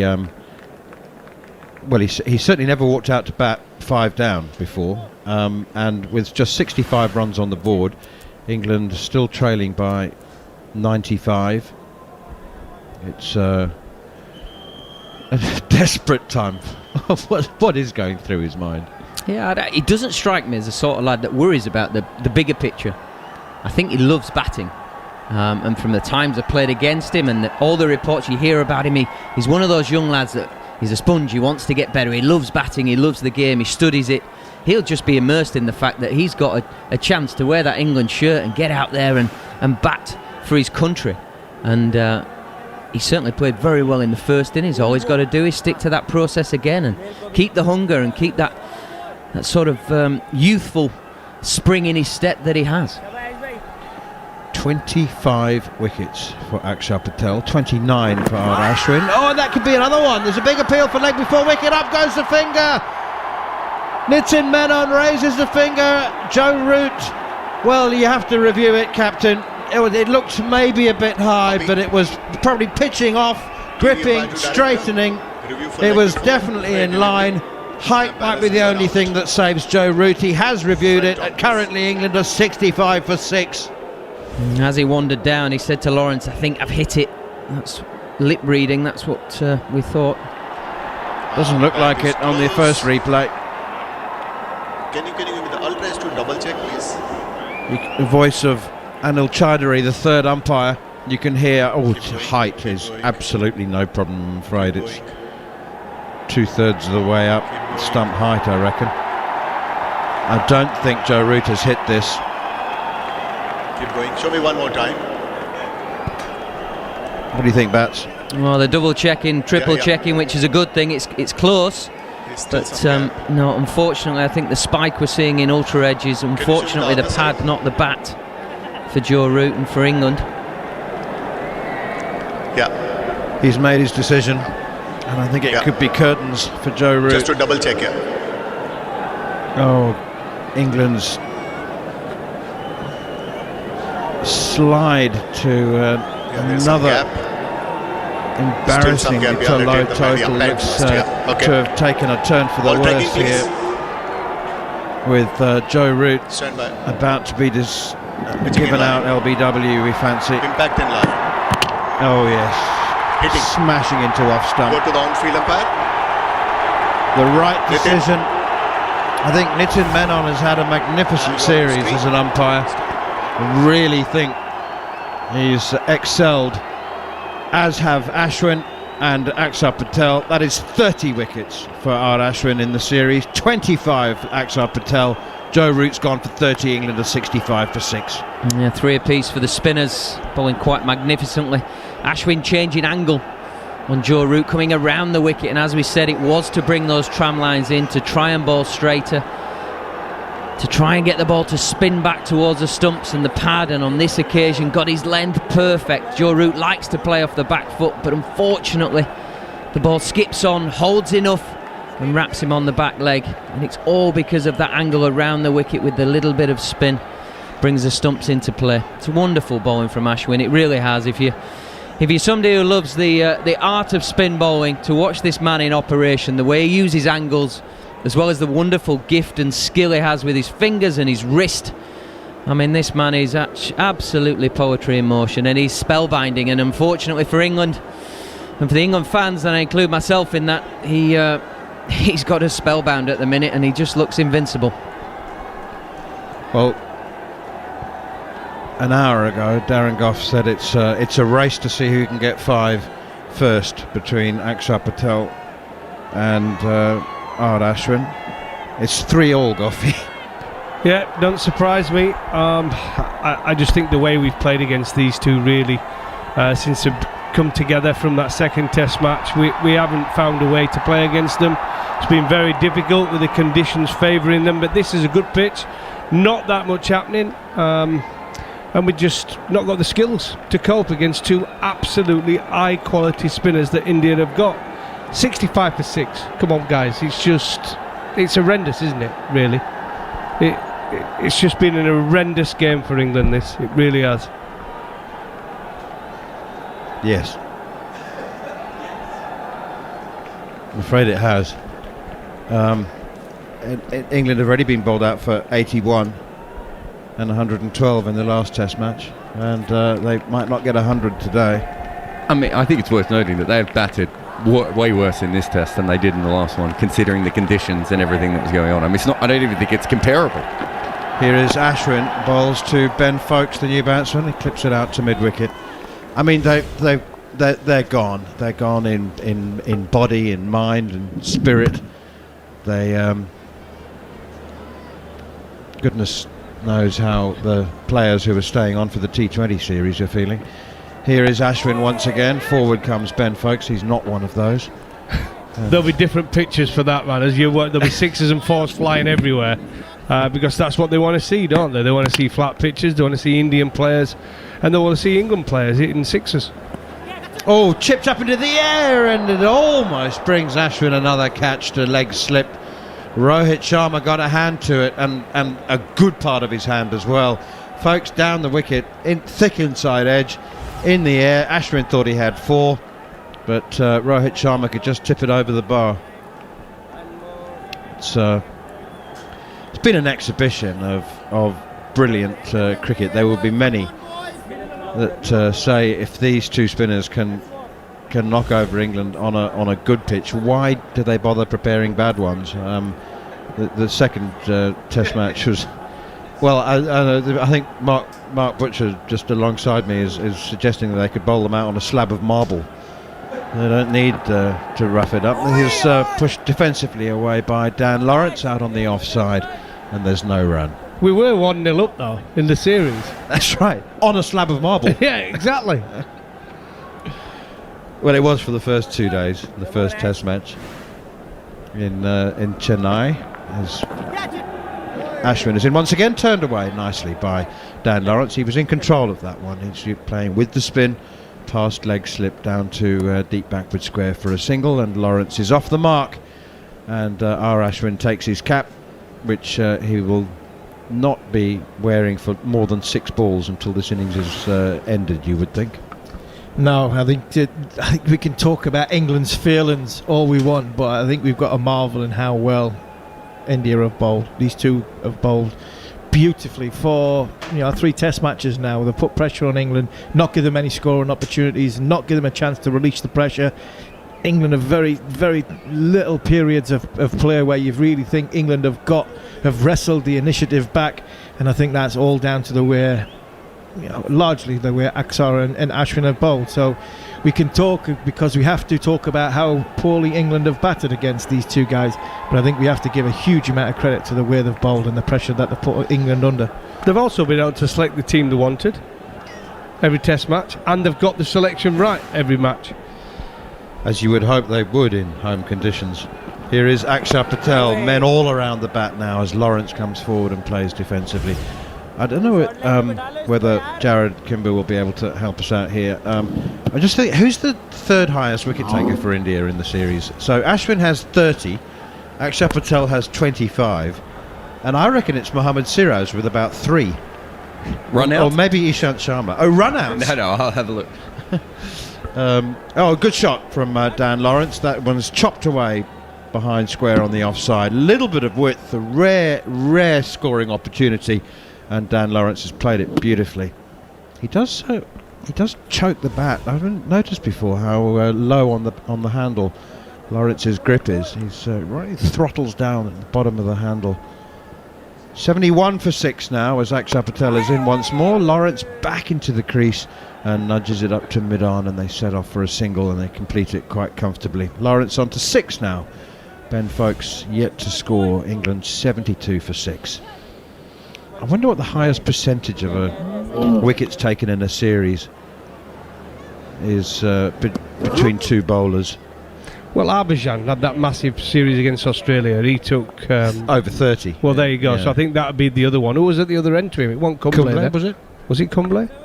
I don't know, but this, I don't think it was Kumble. This has got to be right up there with it. Have you found who the third highest wicket taker is, Jared? Here is Akshar Patel once again, and that's pushed out to cover straight to Captain Virat Kohli. No run. Yeah, Ishant Sharma has 6 wickets. Oh. And then Bumrah has 4. Nadeem took 4 in that first test. Remember him? He was a handy bowler. He got dropped after taking 4 wickets, and the bloke who's replaced it, he mistaken, about 1,000? Well, 25. 25 in 3 tests. So he's a worthy replacement. Here is Akshar once more, and forward comes Ben Foakes, pushing it up again towards mid-off, playing the straight bat.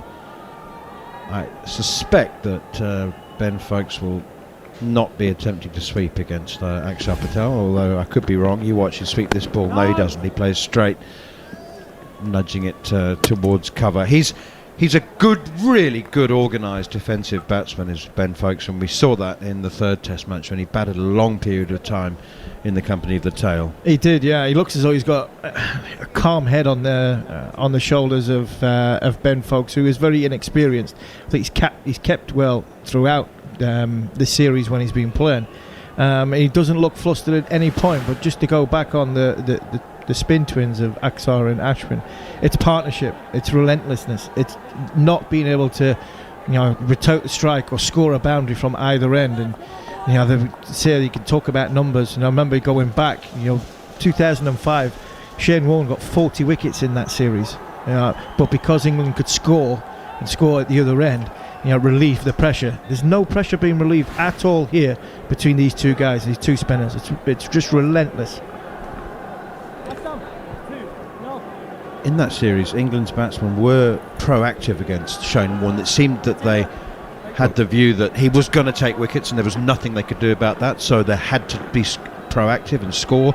That's my memory. Yeah, but I think it was from the other end. There was release the pressure from the other end, which does help. Here is Ashwin. Oh, that one spins viciously, and Dan Lawrence goes deep into his crease, playing defensively, looking to play it off the pitch. Hits him on the pad, pops up into the air. Oohs and ahs from the close-in fielders, two of whom are on the leg side. There's a slip, a leg slip, or almost a leg gully, a short leg as well.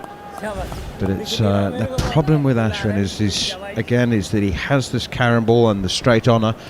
Here is Ashwin again, and that one is driven down the ground towards Long On, who will field it without any difficulty. I mean, I say the carrom ball. I haven't seen Ashwin bowl it in this Test match. I mean, he has it, and the batsmen are always aware of it, because if he's got the slider, the one that doesn't spin, he doesn't really need the carrom ball. Doesn't need it whatsoever, does he? Hasn't needed it. Probably use it more on flatter pitches, wouldn't he? Yeah, well, exactly. I mean, it's just showing off if you if you use it here. Round the wicket he comes, and Ben Foakes clips it nicely out to mid-wicket straight along the ground. No run. He might be bowling using that one in England come next July. Indeed. Yeah. Well, maybe he's just keeping his powder dry. That's down the leg side and fizzes. Maybe he doesn't want to into the gloves of keeper Rishabh Pant. Maybe he doesn't want the England batsman to have too much experience of picking it from the hand in live rather than on television. Ashwin is a real handful at the moment round the wicket. Ben Foakes again plays defensively, and the point is that he's not pitching it outside leg stump, so the batsman can't really not offer a shot and kick it away because it's turning so much. Yeah, the odd one will pitch outside leg stump, but mostly he's pitching it in line with the stump, so you have to play at it. This one is pushed by Foakes. It's a little slightly too full, and it's nudged away out to wide-ish mid-wicket, and they go through for another single. 28 overs gone. England approaching the edge at 74 for 6. And to take you through the next 20 minutes, and goodness knows how many more wickets, Mark Nicholas. Yeah, that Edgbaston match you're talking about, Neil, was sort of slightly the law of unintended consequences, in that Warne had to bowl a lot of overs on the first day. Ricky Ponting won the toss and chose to bowl on what turned out to be a very flat, easy-pace batting pitch without Glenn McGrath. You remember he went over on his ankle.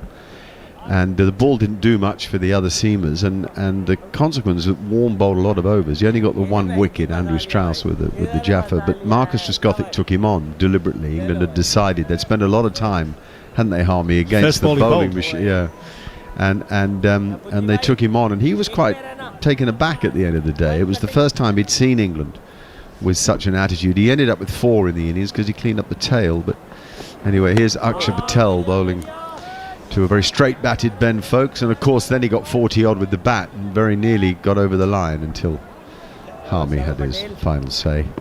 Amazing Test match, amazing series, and a remarkable cricketer, Mr. Warne. And again, Foakes is forward with this really very good method. He, Pope, Root probably, obviously Root have the best method at the moment against Akshar and Ashwin.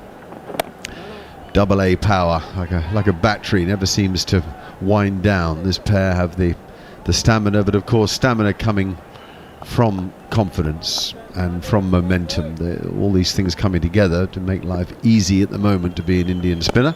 As there's a little clip, I'd call it, by Foakes, but it only goes to mid-on and there's no run from it. Foakes always appears to be very calm at the crease, which is a nice message to give out. Akshar again a little shorter, and back goes Foakes. One of those where he played a back defensive stroke so softly with his hands the ball dropped to the ground beneath him, well into the crease, and spun backwards and actually missed leg stump and hit Rishabh Pant's foot as he was looking for it. But all is well that ends well on that occasion. Folkes has just a single, by the way, been out there 15 balls now. 4 men around the bat, short leg, 2 slips and a short extra cover, as Aksa lobs up an opportunity to drive, and Folkes goes to push rather than hit hard, and he gets no run to mid-off. A tidy over with some good defensive play. Lawrence has 7. England in the mire, 74 for 6. A very poor, you may call it abject, batting display today that has made for painful viewing. I said it looked like cricketers that had been sent to the gallows. The fact is that they're mentally tired and still, I think, in shock from the previous 2 defeats. England have had a very bad run in India, losing 4 out of the 5 tests in 2016, and now almost certain to lose 3 out of the 4 on this tour. Well, we might have to next tour, if Somerset keep playing on turning pitches, pick their top order and send them out. We might be better off, because they're the only team who can play spin with the looks of it. Ashwin bowling round the wicket to Lawrence, who's back and pushes firmly to short mid-wicket, but for no run. What have we got? A short leg, a leg slip and a slip. Ashwin coming round the wicket here, trying to spin it back to the stumps and then get the odd one to slide across him as Lawrence is back and knocks it down to leg slip, very deliberately sort of dropping his wrists on top of the shot so that the ball does go down and the face shuts a little bit. 99 on Ashwin's back, as 96 today for Washington Sundar as Lawrence pushes forward, no run to short mid-wicket on that occasion. 96 unbeaten for Washington Sundar, what a shame. I'll tell that story in just a moment as Ashwin bowls round the wicket again, and back goes Lawrence, tries to cut, gets a thick outside edge. It's being chased by Ajinkya Rahane. Will he pull it up inside the rope? No, he won't. 2 of them went chasing in the end, and 1 ran past the other. Rahane's age showed up as the younger man went past him but couldn't make it. So 4 to Dan Lawrence. Down to 3rd man off that thick outside edge. He really did pull a long way away from the shot, so that he was probably 2-3 feet outside leg stump by the time he'd finished his follow through. Using the angles, I think, there as much as anything else, right at the top of the ball's bounce, which in itself is admirable. He's clearly thought about this a great deal. Played well in the first innings with his 46 as he now flicks it leg side, but straight at the man at mid-wicket. He's got that wristy flick rather as an Indian player might have. They talked about his grip. Neil was talking about his low grip on the bat. He's also got a strong bottom hand. In other words, his hand's right the way around the back of the bat, which is very much the grip of a strong leg-sided player. Here's Ashwin again. That ball is left. It hits the pad. They don't appeal because it would have spun down the leg side. So an over safely negotiated by Lawrence, who has that sort of, I don't know what to, I don't mean to, as a criticism, but the cockiness of youth when he takes on the Indians. Yeah, he has. Listen, my son Liam was on the staff at Essex with him, and he said even from a young lad, he'd so much confidence. He didn't feel out of place around the Essex first team as a youngster. And when it comes down to that grip, that bottom hand grip, a lot of cricketers today, a lot of the younger cricketers are unbelievable through the leg side. That's the way a lot of them bottom play. hand grip or top? I was talking about the top hand grip. No, a lot of them play really well through the leg side, don't they? That flick of the wrist, the bottom hand to get it through the leg side. If you look at Sibley, Crawley. Yeah, but that is an interesting discussion. That's definitely a good shot by Folkes, who's worked a huge space on the leg side to his advantage off a length ball, and they run hard and come back for 3. So Folkes moves to 4 from 17 balls, and England to 81 for 6, still 79 behind India. You mentioned the cockiness, Mark. I think you need that in international cricket now. I think you need to have the confidence and chest pumping out and showing the opposition, you feel as though you belong as a young player coming into the test arena.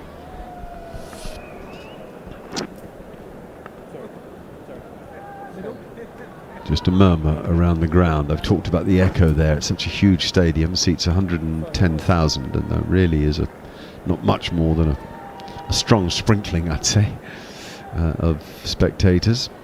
Here's Aksha with a beautifully flighted ball that curves in towards Lawrence, who defends with a very straight bat on the front foot and pushes it back to Aksha. He hasn't bowled any of those wicked deliveries fired directly into the pitch that spin and bounce He's been prepared to give the ball a little more flight and use the angles here as Lawrence goes forward again and defends to short extra cover. He tugs on his peak. He's got strong eyebrows.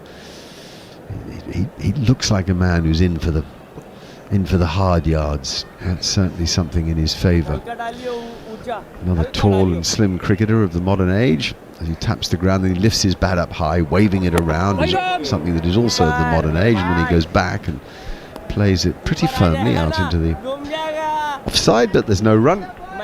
Fielding done by the Indian captain, who's had, understandably, an animated day. I mean, got out for nothing. What really matters to him is going on to win the Test match, which India will surely do. And now Lawrence plays a good stroke, part cut, part sort of back push drive. Gets coupled for it, finding the gap on the offside. Goffey, what worries me about, you're talking about so many of the young players with their leg side play, is that they're doing that so well because they're lining the ball up with their right shoulder. So they're very right side dominant, and that makes defensive technique, particularly in defence of the moving ball, really very difficult. It's a nice forward block from Lawrence, pretty comfortable. End of that over. He has 13, Folkes has 4, and it's 83 for 6. So I'm very concerned about that, and we've seen it exposed by spin in this series quite a lot. Oh, it's one-day cricket as well, isn't it? I mean, they're looking to hit the ball. That's the place to look to hit it. Yeah, they're 360 degrees players, all these youngsters, but they feel comfortable. Still, the best place to try and hit it when you're setting yourself up is to the leg side, and a lot of them are unbelievable through there. There's been quite a few England players at the top of the order who have had that game. I can think of Robson, Wesley, and in the past, in the last sort of 5 years, who have struggled with international cricket because the level of bowler, the level of scrutiny you get, and of course, knowledge you've got, technical, yeah. But actually, the relentlessness of the ball, 5 out of 6 in the right spot, where 3 out of 6 in first-class cricket. And I think that is well, that and the challenge. fact the bowlers move it. Absolutely. If the ball moves and you're lining it up with your right shoulder, you're going to have a really difficult time. Well, that's why Anderson, people look at his average since 2016 or whatever, and Stuart Broad. This is why. I mean, this is the effect. This is why these guys are still bowling at 38 and 37 and 36, because they put the ball in the right areas consistently. They're going to take wickets. It's happening all around the world. Look at the bowlers that are taking the wickets. The guys who just put it there day in, day out, have patience, and they will take wickets. Same with the spinners. These two spinners consistently create pressure, get wickets. England have not been able to create pressure with their two spinners throughout the whole series. We have a change. Washington Sundar, the man who finished unbeaten on 96. I'd said I'd tell that story to anybody who wasn't awake at the time, because it all happened through very bleary eyes, I can tell you, as he bowls a full ball. He's a bit of a mini Ashwin, actually, the way he bowls. Bit of a full ball, but it's not driven firmly by Lawrence. He kind of just pushed at it, or Folkes, actually, it is on strike. I apologise. He pushed at it, and there's no run from it. Now he pulls away, does Folkes, because he wasn't ready. The spinners bowl their overs quickly, and the batsmen need to be settled. They don't need. I don't think it's unreasonable to pull away when a spinner's racing through his overs. Now that's down the leg side, taken by Rishabh Pant, whose footwork's been good. Glove work, medium. Footwork, excellent. It's the footwork of a natural sportsman, really, moving to the right line, which gets his head in an excellent position to take the ball. A leg slip and a short leg at the moment. No slip for Sundar. I'm surprised at that, because I'd say that the outside edge was a likely area for the ball to touch, because he's not a great spinner of the ball. He's more of an over spinner. He's a very upright action, and although he's not beyond the perpendicular, he releases the ball quite high. Oh, there is a slip now. Quite a deep slip. Well, taken on, very handy, way down the leg side with turn and bounce, and Rishabh Pant backhands it onto the stumps, just in case Folkes had overbalanced, but he hadn't. He's okay, but that was super sharp, because he was miles from the stumps as he took the ball. Couldn't have got the gloves back in time, and a little flick, bingo. But thankfully for Folkes, he's in. Yeah, it was a good take from a man in confidence, man with a bit of confidence. Amazing what runs gets you. And again down the leg side, Sundar 2 straight. He's bowling the line that, well, he's good in one-day cricket, 2020 cricket, because he bowls wicket to wicket very straight. gets a lot of overspin, hits the splice, and can bowl that nice back of a length that's harder to slog. He's got to get it just outside off stump, and that's also down the leg side, and this time Folkes does work it wide of the leg slip fielder, and he plays it down. Bairstow did not play it down, and first ball he just fed it into the hands of leg slip. Lawrence 13, Folkes 5. 84 for 6 in Ahmedabad on another very hot day, approaching I think late 30s in centigrade, of course.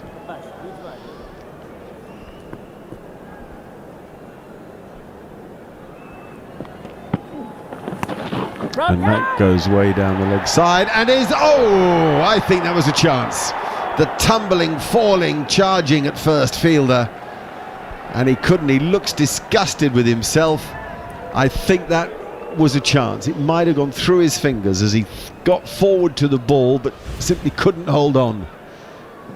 Yes, it is. It's a top edge, Goffey, isn't it? Well, what a strange shot. I mean, it wasn't a sweep, was it? It was just like a pull, but he just got it like a little bit of a top edge. The fielder came charging in, diving for it. Would have been a good catch, by the way, but you've got to put it down as a chance. Subfielder as well. Is Agarwal, I think is it was, that Mayank Agarwal? I think it's Agarwal. He can bat, by the way. Don't worry about that. Can he not? But I think he picked it up late. And I think because of the odd shot, I don't think he could see where the ball had gone, and by the time he worked it out, he had a bit too much to do. Wow. Surprised it carried as well, you know, Mark, to be fair. Yes, because it was just a help. Yeah, just helped it on its way. It was a help, yeah. Times Radio is a great thing to listen to, and the Times newspaper is a great thing to read, both in the week and on Sunday, and it is the Times newspaper that's supporting us through this series as Folkes goes back and defends. Ashwin's changed ends now. You're listening to commentary of the Test on TalkSport 2, and it's the Times that is our support. Lizzie Ammon, Mike Atherton, Alistair Cook are all right, of course, for the Times group. Ashwin now with that's evil delivery, pitching outside off stump, spitting and bouncing a lot towards Folkes, who just knocked it down with his glove, so he survives. This is a tough ask against Ashwin here. It looks as if there's a bit more bounce bowling from the end that he's now switched to. Comes in again, bowling a little wider of the crease too, changing the angle there, and Folkes does well to lean into a push drive and get a single to the right hand of mid-off, which he can amble through, so comfortable is the run after the good placement of the stroke.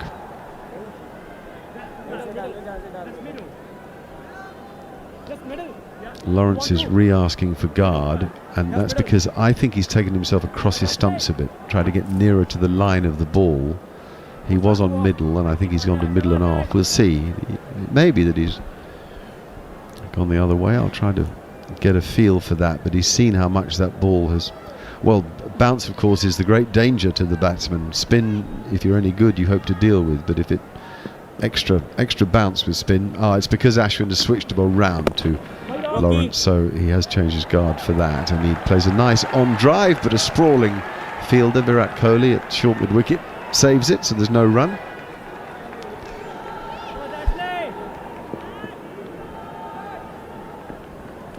And again, Ashwin bowls straight, and he's lovely onto the back foot, fleet of foot you'd call him there, Lawrence, and he plays a nice back foot drive for a couple out on the offside. One thing you can work with is that angle. If the ball's short, you're going to be able to score a little more safely on the offside from round the wicket. If the ball is short and wide, it'll have too much to do. I mean, it would have been difficult on the pitch in the last match, but the pitch in this match has behaved very well. And that's straight, left alone, he pads it up, no, says the umpire, he holds firm. Mr. Virender Sharma says no. So he's padded up. Remember, it's bowled round the wicket, so it's got to hit him in line, of course, between wicket and wicket, and it's got to be hitting the stumps. It might have hit him in line. Remember, it also has to pitch. It can't pitch outside leg stump. It has to pitch in line. My guess is it's missing leg stump. There you go. I think it's missing leg stump, but I think Ashwin's trying to convince Kohli that it's the carom ball. He's trying to say to him it's gone the other way. It's pitched in line and it's the one that goes the other way. Well, we'll soon see. Keep going. Yeah, no bad. Go to ball track straight away, please, when you're ready. Yes, please. I'll let you know when it's ready. Yeah, stand by. Well, it didn't go the other way. Ball tracking. Yeah. Go to off one. Pitched in line. Impact umpire's call. And missing. Stand by 3. Go to on-field umpire. Virender, stay with your call. You can see. Very good. Well done, Virender Sharma. The ball going over the top of the stumps. So that was a good bit of umpiring. And it's the end of the over, and it might well be the tea break. Are they wandering off? I think, yeah, bails have come off. Tea break, 91 for 6. I was going to tell you this morning's story with Washington Sundar, and I will in a sec. 91 for 6 then, England, and you might have just turned on. I'm afraid to say it's been a poor batting performance. I know that England are sitting ducks. I know that criticising them is easy, but this really has had no conviction. It's been without fight in the way that one hates to have to report, but it's a side that look worn out by the challenges they've had to face day after day. Goffey made a good point earlier that in every match England have had chances not just to get into the match but actually to stay ahead of the match, and they haven't been able to take them. It's a session, well, a staggering session really. 6 wickets falling for 85. Remember, England was 6 for no wicket at lunch. Crawley and Sibley had dealt quite well with the new ball. So it's a remarkable story to tell. Just quickly, a reminder of the situation with Washington Sundar. He finished on 96 not out, having played quite beautifully all morning. He's the most elegant left-handed batsman to watch. Axar Patel had been with him, made 40 odd, and then was run out by a Johnny Bairstow, Joe Root combination. Quite surprising and against the tail of the morning really. And Axar getting run out meant that in the next over Ishant Sharma had to face Ben Stokes, who trapped him LBW first ball with a full straight ball, and then knocked over Mohammad Siraj by hitting his off stump. So suddenly, in the space of about 5 balls, Sundar hadn't faced again, hadn't even had a chance to hit a boundary to get to his 100, and it was all over for him.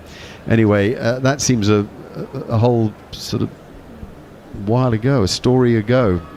India had a lead of 160 on first innings, making a total of 365, and England are now 91 for 6. 69 behind, only 4 wickets in hand.